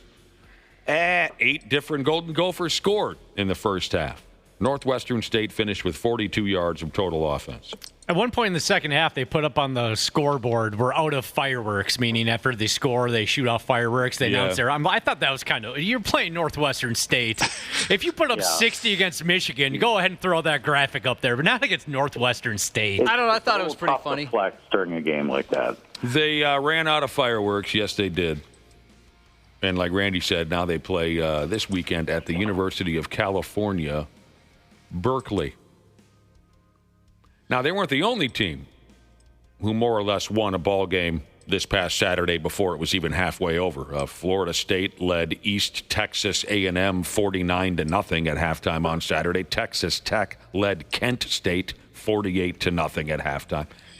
A lot of the non-conference early season games are garbage. But I'll say this. Those are at least Mid-American Conference teams. And so, you know what I mean? I mean, the Gophers have played them before, Ball State and Northern Illinois and whatever, teams like that. At least they play in a conference that there is a lot of respect for those teams. This Northwestern State, that was not a good Week 2 of the college football season is kind of becoming that week, it seems like, where teams are scheduling those type of games. There's a lot of really good matchups in Week 1, ranked teams going against each other. To get the TV going, get people excited for TV. Yep. And then they schedule the cupcakes in Week 2. And then they kind of get back to it again this weekend. What it do, Jesus texted in, and he says simply this, hey, why did the guards want to face the convicts in the longest yard? Tune-up game. Tune-up game. Little did they know Paul Crew. I can't even talk about what Paul Crew did on that last drive. Oh, my God. Mean machine. Mean machine. As a fan of special teamers, I was very proud to see a punter deliver the most violent hit of the weekend in college football. That was awesome.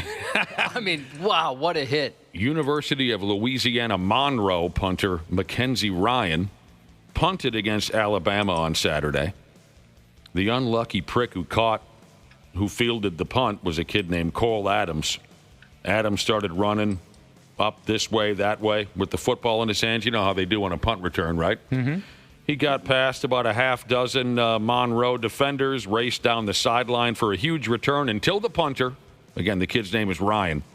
I mean, he dumped a John Bradshaw Layfield quality clothesline from hell on the sumbitch, and it was beautiful. I'd love to say that we have that video up on our website, but I have no idea. I believe they posted that, yeah. Brad Ryder, Randy Shaver, you should see that tackle. Yeah. Full-on JBL clothesline from. Don't let them fool you. Special teamers are the best athletes on the field. That was a hell of a hit, and his teammates looked at him as if to say, Jesus, who the hell are you? You're supposed to just be our punter. You just killed that guy. All right, let's get this awful, terrible, awful, disgusting, repulsive stuff out of the way because I'm so sad and so mad hearing yesterday that Naz Reid's sister was killed. Oh, awesome. Yeah. Just awful. Naz Reid's sister was fatally shot yesterday or the day before in New Jersey, and a man believed to be connected to it has been charged with murder. What is the matter with us? Yep. Naz's sister, a 28-year-old gal, Torea, I believe is how to pronounce her name, was shot and killed by some puke bag named Shaquille Green. And I believe this was like a boyfriend to her. For Christ's sake, she died in the middle of the road. Cops showed up, got calls of shots fired, and found this Torea Reid, Naz's sister, dead in the damn road. It's just beyond disgusting, horrible, tragic. Just makes me want to puke. Right. They caught the guy running away. They haven't determined a motive yet. I don't know. That's what I was going to ask. Was it a robbery or what? No, it's a boyfriend. Boyfriend type of. Oh, the boyfriend. Oh, okay. I missed that part. I'm so sick of that crap. Yeah. From one end of town to the other. Let's just keep shooting each other and shooting each other. Let's just keep killing each other. I just don't understand us anymore. How I transition to baseball, I have no idea, but I'll give it my best shot. Our thoughts, condolences, prayers, everything we could ever pile up are all headed towards Naz Reid. We love you in this town, Naz, and we're very sorry. We're very sorry. How about Byron Buxton? Well, yeah. 30 home runs, 20 steals, first center fielder since Kirby Puckett to have those kind of numbers. Mm-hmm. They won yesterday 5-1. Bailey Ober pitched 6 innings, looked pretty decent. Yeah, I mean, nice way to finish that series. Now they're out on the West Coast. God, it was getting ugly there. It was getting ugly. I know it was. Yeah. Taking on the Angels. They had lost, 6 in a row before winning yesterday? Yeah. There's been a lot of write-ups as to whether or not Buck might chase 30 steals. Time's running out on that. Yeah, I don't think so. I know. I mean, I get wanting to play, and I'm sure that he's going to play a little bit more yet, but boy, it would be nice for him to go into an off-season healthy, wouldn't it? I would just say finish the season healthy. I think that is a win. Yeah. And I think he, at his age, to do the things that he did this year, just proves how great the player he is and the great player he could have really been had he been healthy throughout his career. Just a sensational player. Given the angst of the fan base right now, I don't think anybody's going to complain any more than they already are if you shut him down in a week or so and let him get into the offseason healthy. Brad Ryder, I was thinking the same thing until I read yesterday. I forgot where I got this, but it doesn't really matter. Byron will likely want to continue playing and generating statistics as his contract is incentive-laden and geared towards a higher MVP finish. Well, and that's a reason why the Twins management would look at trying to shut him down. Yeah. I mean, honestly, that would be an incentive for them. That never crossed my mind, Brandy. You are probably completely spot on accurate with that. No, Byron, you can sit the rest of this bitch out. I hope they don't do that. It'd be great for him to finish. Let him play. He's doing great. He's the one bright spot. I think you leave the decision up to him. Yeah. I mean, other than Luke Keeschel and the year that he's had jumping back with this team after the injury, I mean, those two guys offensively were the two bright spots for this Twins team this year. Twins Angels begin a series tonight in Southern California. Home run ball Karen became a thing over the weekend. At a Phillies-Marlins game in Miami, with mostly Phillies fans in the bleachers, a dong sailed up into the right field seats. Baseball landed in a row of seats. A few people were scrambling around trying to get their hands on it. A middle-aged feller, a Phillies fan, he won the mad scramble for the baseball in the seats. He went back, put the ball in his son's glove, had a little hug with his son. It was his son's 12th or 13th birthday or something. But one entitled lady who lost out on the baseball confronted the man and demanded that he turn the ball over.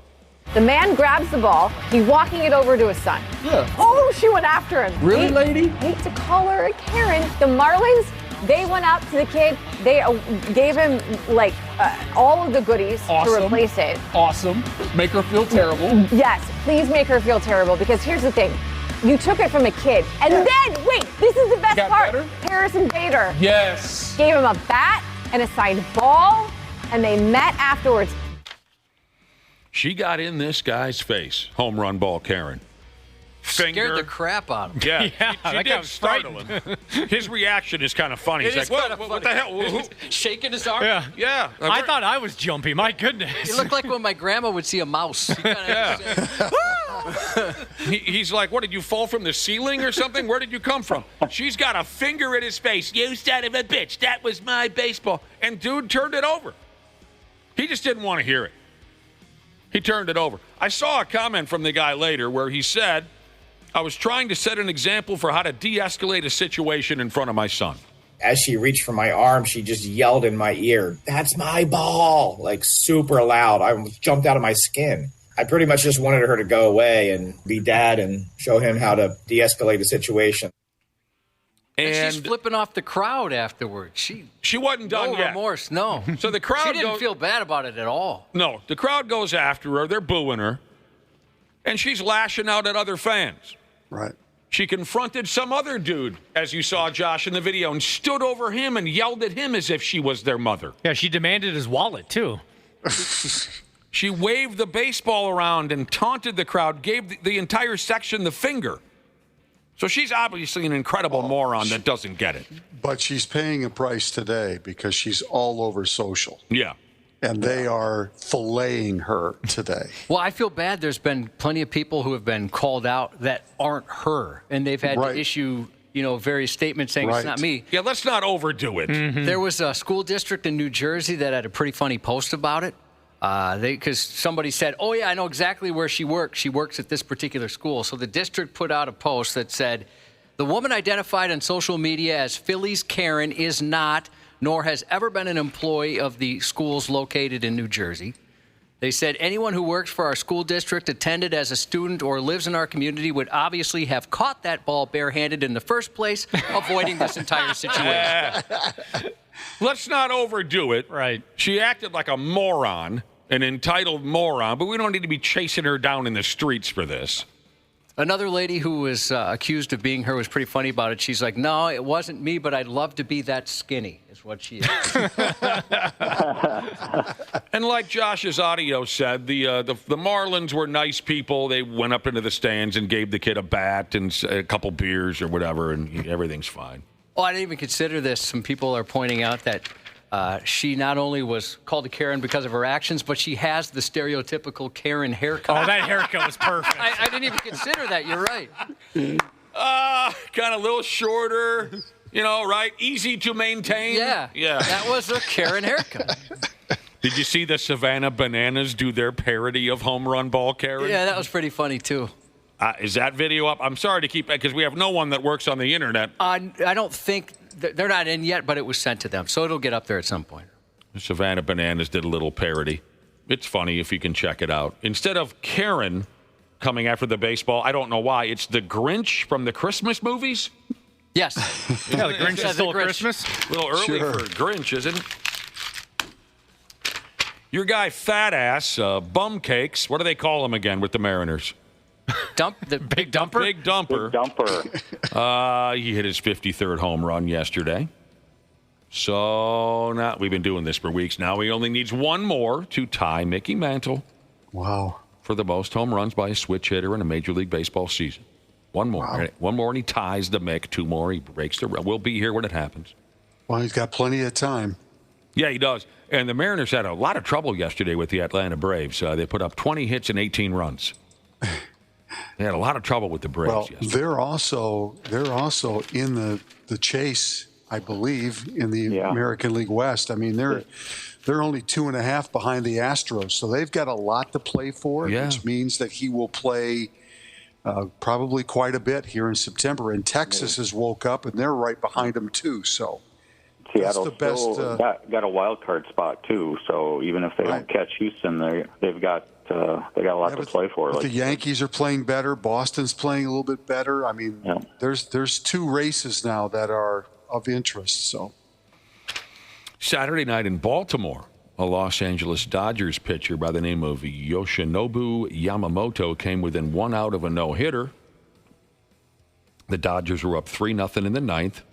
Yamamoto had 2 outs, but the Orioles' Jackson Holliday hit a solo dong. No-hitter, gone. And on top of that, the Orioles came back and won the damn ball game.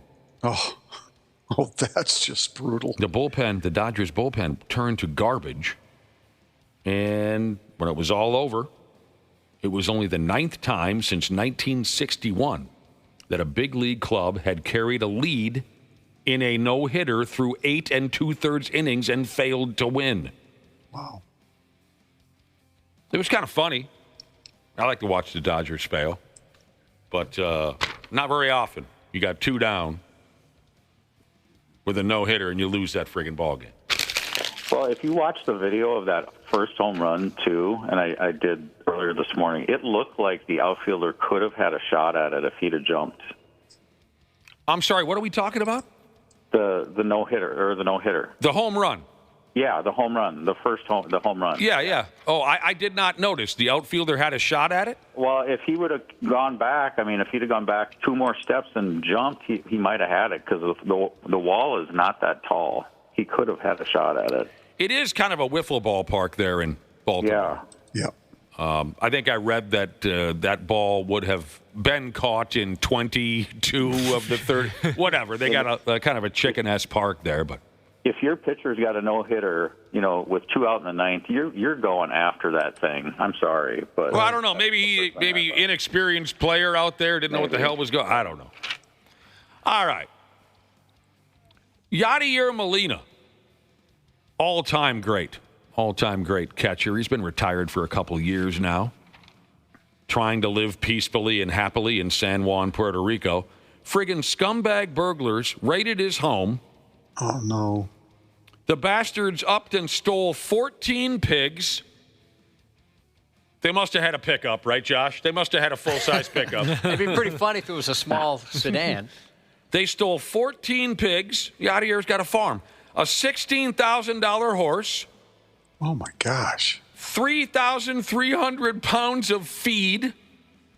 5 televisions. Well, that had to take a long time.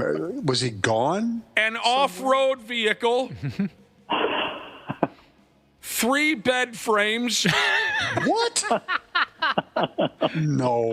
A living room and a dining room set. No. Yes. No. What was left? Semi, apparently. He had a telephone hanging on the wall and an ashtray. That was all that was left. I don't know where he went or how long he was gone. He must have been a sound sleeper. Oh. I could sleep through that. Wait a minute.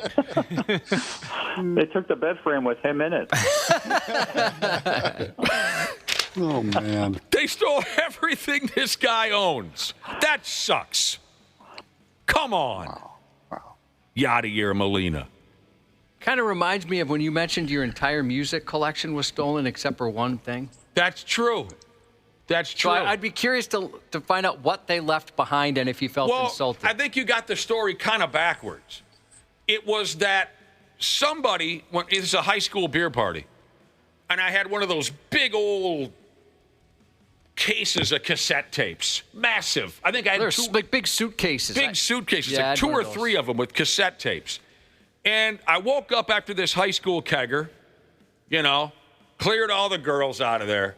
You got to go sometime, girls. Got to get you out of here. Mom's coming home, And I looked around my bedroom. I think this is where you're going with this, Josh. There were a bunch of cassette tapes missing from just one artist. Somebody stole all my Rod Stewart tapes. I understand. Is that what you're thinking? I think that's the one, yeah. They left everything out. They took everything that I had bought from Rod Stewart. Some would see that as a blessing. Not this guy. I love Rod Stewart. I like Rod Stewart. They left everything, and I had a little bit of everything, Cubby. My wife would agree with that, Randy. And as a matter of fact, that's the only time I looked at her like she was insane when she said she didn't get Rod Stewart. I'm like, what do you mean? What's to get? He's an incredible talent. Man. Rod Stewart once made my dad snap on Christmas Eve. Uh-oh. And my dad almost... I'm afraid to ask. Yeah. My dad, cool character. Sure, he blew his lid a few times. We had it coming. But overall, a pretty cool character that put up with a lot of crap. He did. And it was just Christmas Eve, and my mother had a Rod Stewart Christmas album. And she hit play on that pig, and we listened to it 7 times in a row. Just hanging around the house, the family, Christmas Eve. Rod Stewart Christmas album just kept it coming and kept it going all night long. And finally, when it started up again, Rod Stewart's like, have yourself, with his little raspy voice, have yourself. And my dad said, enough! Enough with the Rod Stewart! Turn it off! He flipped his lid. And we lost a couple of characters over the weekend. And, Davey Johnson's one of them. Yep. Longtime big league manager. 82 years old. One of the greatest power-hitting second basemen to ever play. He won a couple World Series as a player, didn't he? With the the Orioles. He played with the Orioles. I think when he hit the home, if I'm thinking of the right guy, I think I am. He hit a ton of home runs with the Braves, playing second base. Okay. I remember. Obviously, a great manager. In the early 70s, I believe he was part of those great Baltimore Oriole teams. Davey Johnson, great player, longtime manager. He was the skipper when the absolutely lawless New York Mets won the 1986 World Series, a legendary World Series. He passed away. I don't have anything. I think he's 82.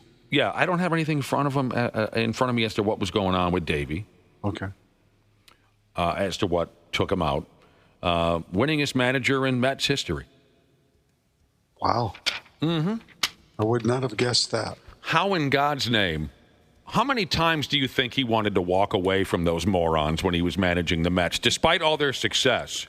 They had it was like they were lunatics. Darryl Strawberry was completely out of control. Doc Gooden was completely out of control. Lenny Dykstra was a friggin' moron and still is. You've heard all the story. You guys watched the documentary on that? Oh, yeah. Those guys were maniacs. I wonder how many times Davey Johnson walked into the GM's office and said, I can't do this anymore. There's a great book by Jeff Pearlman about those teams called The Bad Guys Won, and just some of the stories about just the flights alone, cross-country flights, the things that would happen on the airplanes, just insane. So the year that I'm thinking of, was when he left Baltimore and came to the Braves in 73. So he would have been Hank Aaron. I think Ralph Garr was on that team, whatever. He had 43 home runs that year. But in looking at his career, you got to wonder, how did that happen? Because his next largest total was 18 in 1971. This is long before the steroid era. Well, maybe he got a shipment of that stuff when no one else knew about it. Yeah, he was patient zero. That's an amazing number. He went from 5 home runs in 72 to 43 in 73. God dang. Yeah. Crazy. What year was it he hit? 18 he hit 43 home runs in 1973. He hit 18 in 1971 for Baltimore. 18, that's 4 more than the amount of pigs that were stolen from Yadier Molina's property. Josh, he came home, there was no pigs. He went from 14 pigs to 0 pigs. His horse is gone. His dining room set and living room set He's got no place to sleep. 5 televisions and the 3 or 4 beds gone. At least they had the sense to take the feed, too. They stole all the feed. Yeah, stole all the feed. Oh, like a farm boy and Brad right there. Made that connection. That's a farmer speaking right there. At least they didn't have to replace the feed. And also, Ken Dryden has died. I'm truly honored to be selected for induction into the Hockey Hall of Fame. I never thought I was going to make the NHL. It just seemed an impossibility. The NHL was something that appeared on Saturday nights on television. I love playing hockey. I'm not sure how many of you know that. I know to some that I seem the dilettante, picking up hockey as I would something else. It's a game I'll never leave. Man, Ken Dryden. 78 years old. He had cancer for quite a few years. Of course, the Montreal Canadiens made a statement. You can tell they're hurting. Called him an exceptional athlete, but also an exceptional man. We mourn today, they said, not only the loss of the cornerstone of one of hockey's greatest dynasties, but also a family man, a thoughtful citizen, a gentleman who deeply impacted our lives and communities across generations. He was a true legend. They call him a true legend. I'm going to go along with that. Yep. He won 6 by-damn Stanley Cups with the Canadiens during what is easily one of the most incredible dynasties sports has ever seen. From 71 through 79, the Canadiens won 6 cups in a 9-year span. I mean, yes, I know you can go back to the 50s. The Canadiens had already won 8 or 9 cups before Ken Dryden came along. But that 70s team, that Canadian 70s team, is believed to be maybe the greatest collection of players that ever lived. Guy Lafleur, Larry Robinson, Serge Savard, Steve Shutt, Bob Gainey, Jacques Lemaire, Mario Tremblay. I'm sure I'm missing a few in there. Rookie of the Year, 71-72 for Ken Dryden. Vezina Trophy as the league's top goaltender 5 times. Retired in 79, went into the Hall in 83. Man. He was one of the first truly physically intimidating goaltenders. Now you look at goalies, they're all these 6'5" dudes. In Ken Dryden's day, that was not a thing. And he was this big, tall, lanky guy. And I heard stories from the old-timers say when he skated into practice, they thought, how's this guy supposed to do jack squat? He's this big, lanky guy, but he was such a great athlete. Ken Dryden. That's a big one. All right, we got to get going. Randy Shaver, Brad Ryder, enjoy night 1 of the Vikings season. I will. And you know what else? You know what other time of the year it is? Can you hear? We can. It's leaf blowing season. Is that for real? Or is Cubby doing that for us? No, that's for real. They're right out here. They just started. We have to. You know what? We have to stop. Until we talk to this person, we have to stop. So can you try it again, Brad? Can you try to get this guy on the radio? Forget that Zach Parise is calling in. We need to talk to the leaf blower guy. Oh, do you guys want to? No, I'm not talking right now. I'm talking about I don't want to hear about the guy again until we talk to him personally. Okay. Do you guys want to come back and talk to Zach? Why wouldn't you want to come back and talk to Zach? No, you guys can handle it. Oh, yeah. No, I can. Fine. Randy, what are you doing? I've got things to do this morning. Sorry. What? My prediction is he's going to ask all of us to induct him into the United States Hockey Hall of Fame. That's why he's calling it. He wants us to induct him. That would be Admit impressive. that you're not doing a damn thing, Randy Shaver. You're going back to bed. I got things going on. Zach Parise joins us. All right, whichever one of you is there when we pick up. Yes, Brad? Let's say it might be too distracting if these guys are still blowing like this when Zach is on. Oh, both of you go back to bed. Go back to bed then. Thanks, Randy. We're telling Zach about this. Bye. We'll talk to Zach here when we come back on the program. The 93X Half-Assed Morning Show. Hey, podcast pals. Dana here to give you a friendly reminder that now is the best time to get your furnace tuned up before we take a shot to the face with cold Minnesota weather. My pals at Standard Heating and Air Conditioning currently have same-day and next-day openings, but they won't last long. By the time October rolls around, if your furnace craps out, you'll be freezing your private parts off while dealing with side eye from your significant other and pets for not calling sooner. So give Standard Heating and Air Conditioning a call today. Check this out. You can save up to $70 on your tune-up with Standard Heating. Visit standardheating.com. That's standardheating.com to book today. This episode is brought to you by Progressive Insurance. Do you ever think about switching insurance companies to see if you could save some cash? Progressive makes it easy. Just drop in some details about yourself and see if you're eligible to save money when you bundle your home and auto policies. The process only takes minutes, and it could mean hundreds more in your pocket. Visit Progressive.com after this episode to see if you could save. Progressive Casualty Insurance Company and Affiliates. Potential savings will vary. Not available in all states. Hi, I'm Joe Saul-Sehy, host of the Stacking Benjamin Show. Every week, we talk to experts about personal finance trends. While we were talking, I had to jump on ChatGPT real quick. ChatGPT said, cut up the cards. It said, hey, knucklehead, weren't you just talking about investing in dollar cost averaging? Why don't you save a few bucks? You never knew personal finance could be this fun. If you're bored, don't start messing with your investment. Get a hobby, man. Get into photography. Buy an airplane. Guess what investment I made? The one that keeps on giving. Stacking Benjamins. Follow and listen on your favorite platform. The Half-Assed Morning Show. Minnesota's 93X. Firing it up. We're firing up the motorbike. Get across there. There you go. Imagination. Jesus, we're singing. Welcome back to the program. She's Monday. We got our bro on the line now. He was a little busy earlier. And not only is he our bro, but he's now, in my book, an American hero. Soon, he'll be inducted into the United States Hockey Hall of Fame. That makes him an American hero in my book. Welcome back to the show, Zach Parise. Hi, guys. Thank you. I'm so sorry about this morning. What the hell was going on there? We're enraged. I know. Usually our kids, or we have to bring our kids to school at 8 o'clock, and usually we're up 6:30, 7 o'clock the latest, and my daughter came in and woke us up at 7:30 this morning. So it was an absolute scramble. Then I saw the unknown number coming from you guys. I was like, oh, my gosh. So thank you for letting me postpone it for an hour. No problem, dude. No problem. What, were you up late watching the ball game or something? No, nothing. I mean, normal bedtime. I don't know. I guess I need a little extra sleep today. Even in retirement, a guy can get a case of the Mondays. Yeah, I wasn't ready. That's all right. Everything's good now? You got some time now? I got some time now. I just got back from drop-off, and, yeah, all good now. I got now the retirement kicks in. Now I got nothing going on the rest of the day.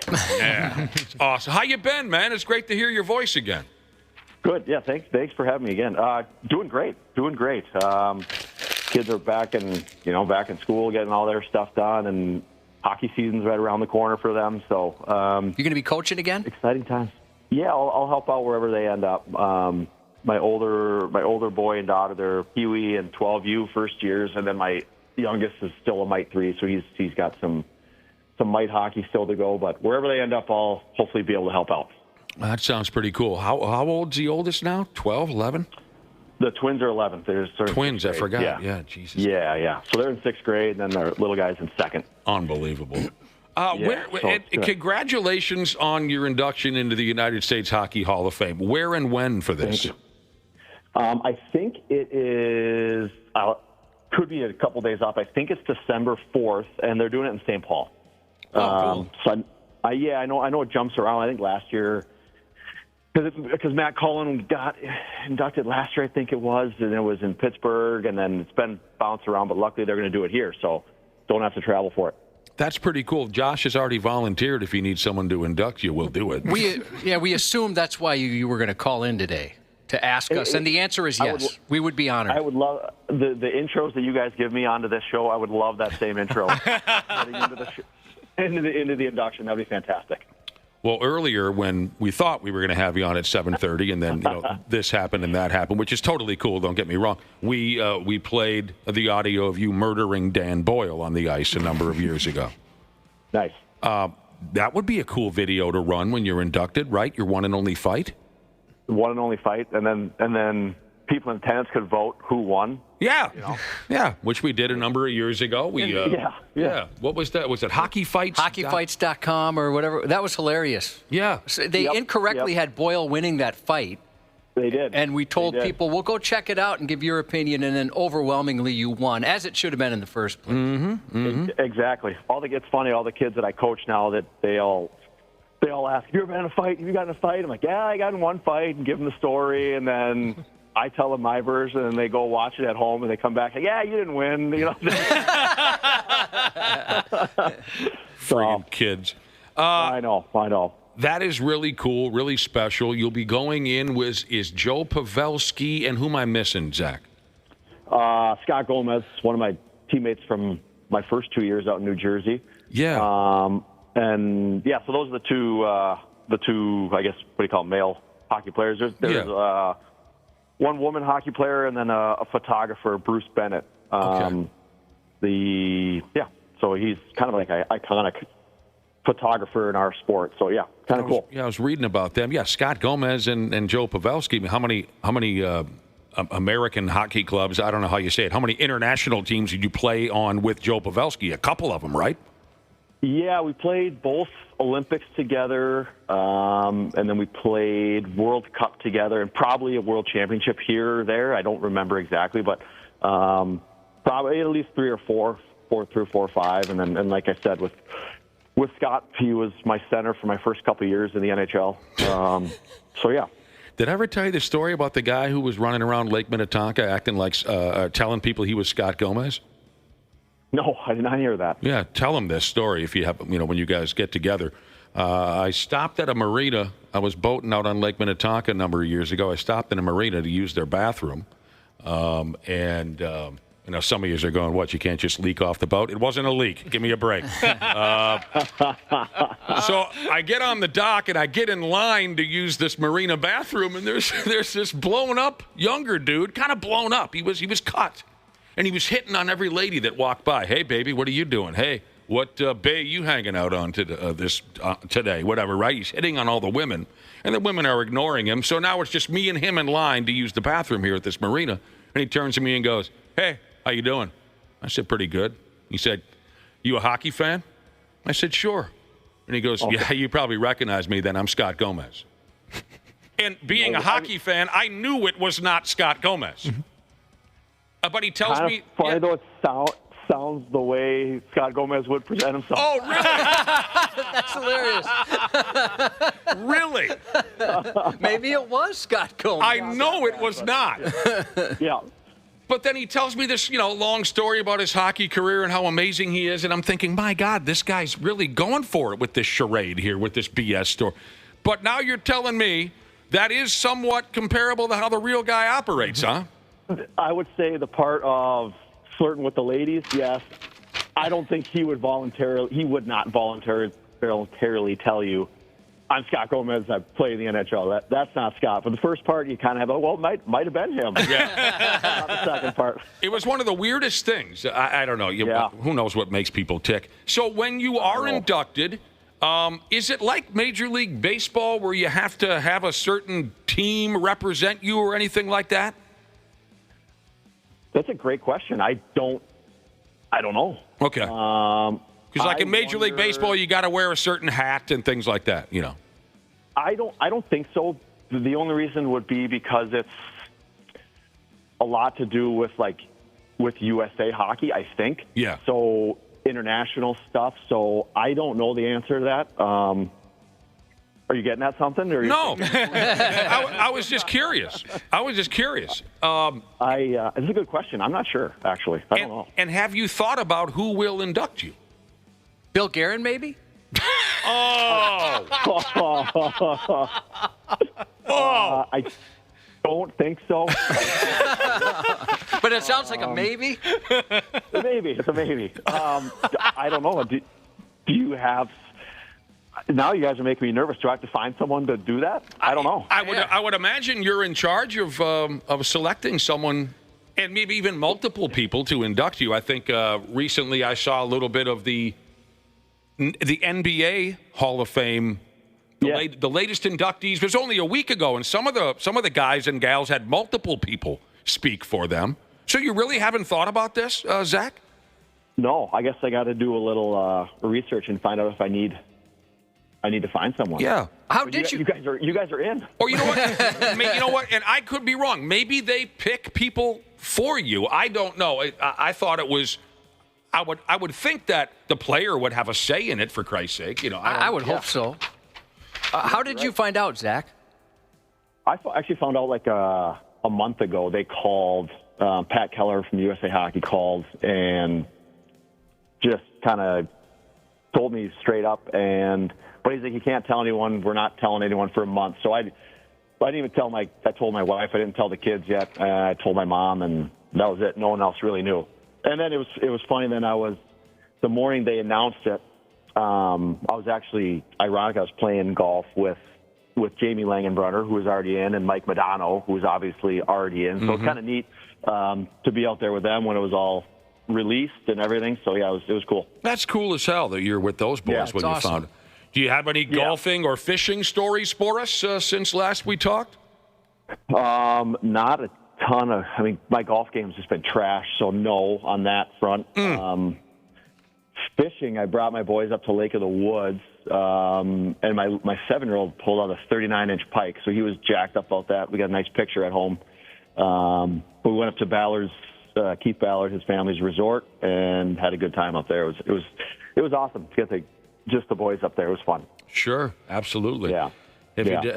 With all your free time now, I know you're busy with the kids and hockey and everything, and you're probably not, just completely splayed out on the couch at all times. But have you developed any bad habits in retirement? Not yet. No, I haven't. I just feel like there's not enough time in the day. I mean, it sounds like I got nothing going on, but I work out and then I go hit golf balls, and by the time that's done, I feel like I got to get ready to go pick them up from school. So okay. Nick assumed you let yourself go. We heard you let yourself go when you were the size of a house. The word portly was tossed around. Yeah. Not yet. That has not happened. What about like binge watching television shows? Like Dana and Josh here like to binge watch television shows. Not really. We got back to when the kids go to bed. We usually just throw on something like at 9 o'clock when they're sleeping. We got back into Curb Your Enthusiasm. Oh, we great started that over. Unbelievable show. So that's what we're doing right now once the house is quiet. Okay. Other than golf, has there been a time where you've consciously worked out? Like, I'm going to go for a jog, I'm going to go hit the gym and lift some weights or anything like that? Well, he says he works out all the time. Oh, he does? Okay. I still do that. I don't jog. I didn't jog when I was playing either. I don't like running. But I still, I'll hit the gym a few times a week, so trying to stay in shape. You never know. Maybe get the call back. Oh! What about motocross? Have you thought about trying motocross? I have not tried that. No. You want to hear what it sounds like? Yeah. Okay.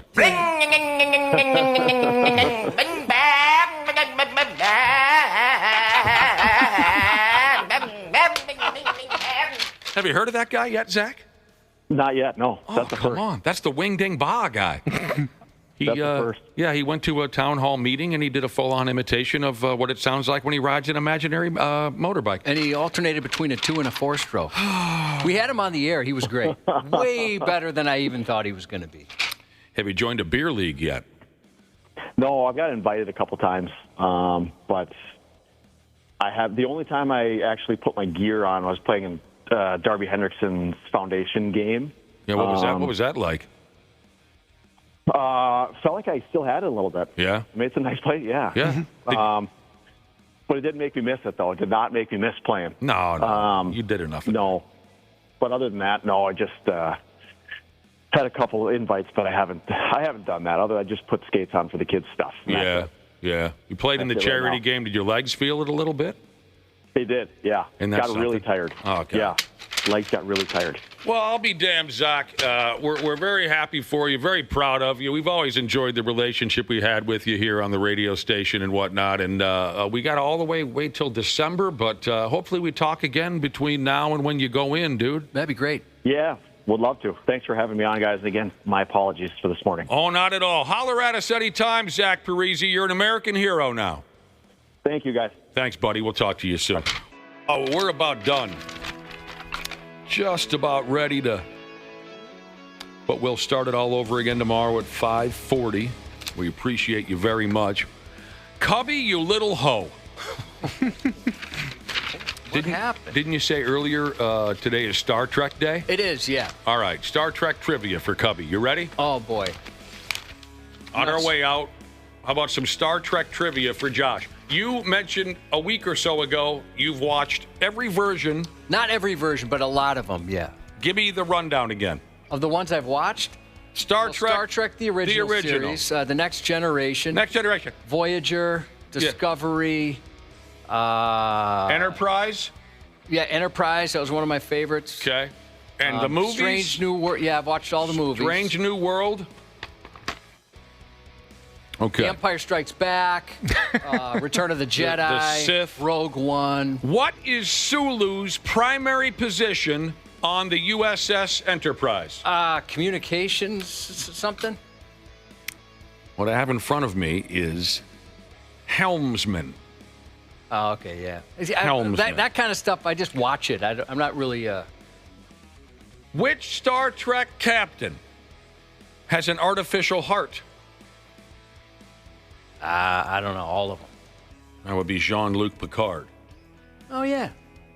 Now you're remembering that? Yeah. This is an interesting one. I don't expect you to know the answer, but it's interesting.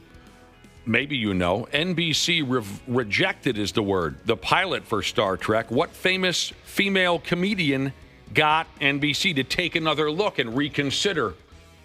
Famous comedian? Famous female comedian, think 60s. Phyllis Diller. Fair enough. Decent guess. Lucille's Ball. Oh, sure.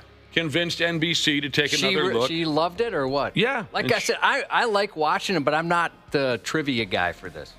For any of it. You watched Deep Space Nine? Well, yeah, when it came out. Which character serves as the head of security for the space station Deep Space Nine? What was her nickname?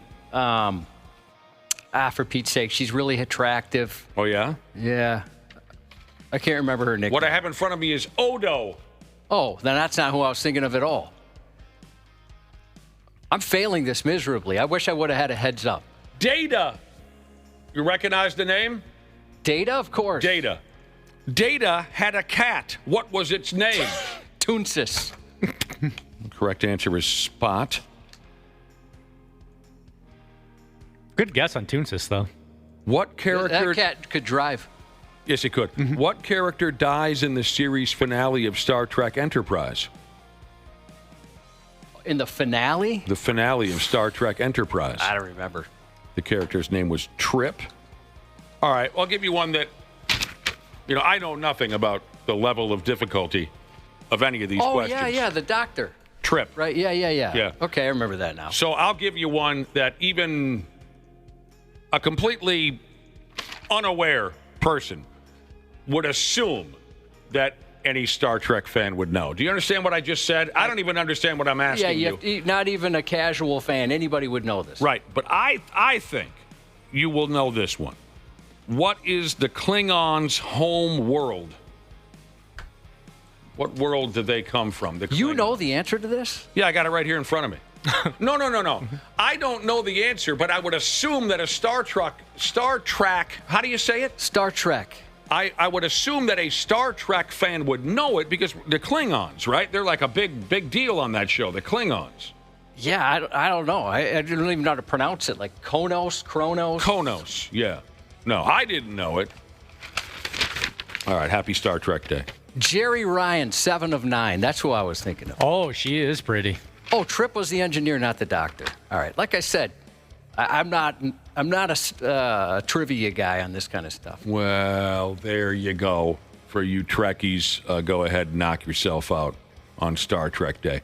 You know, earlier we were talking about workplace F-ups, just colossal disasters. You F up at work, you cost the damn company a bunch of money. The boss looks at you like you're totally out of your mind. We've had a lot of laughs over the years talking about workplace F-ups. I read about one this morning. I'll repeat it now.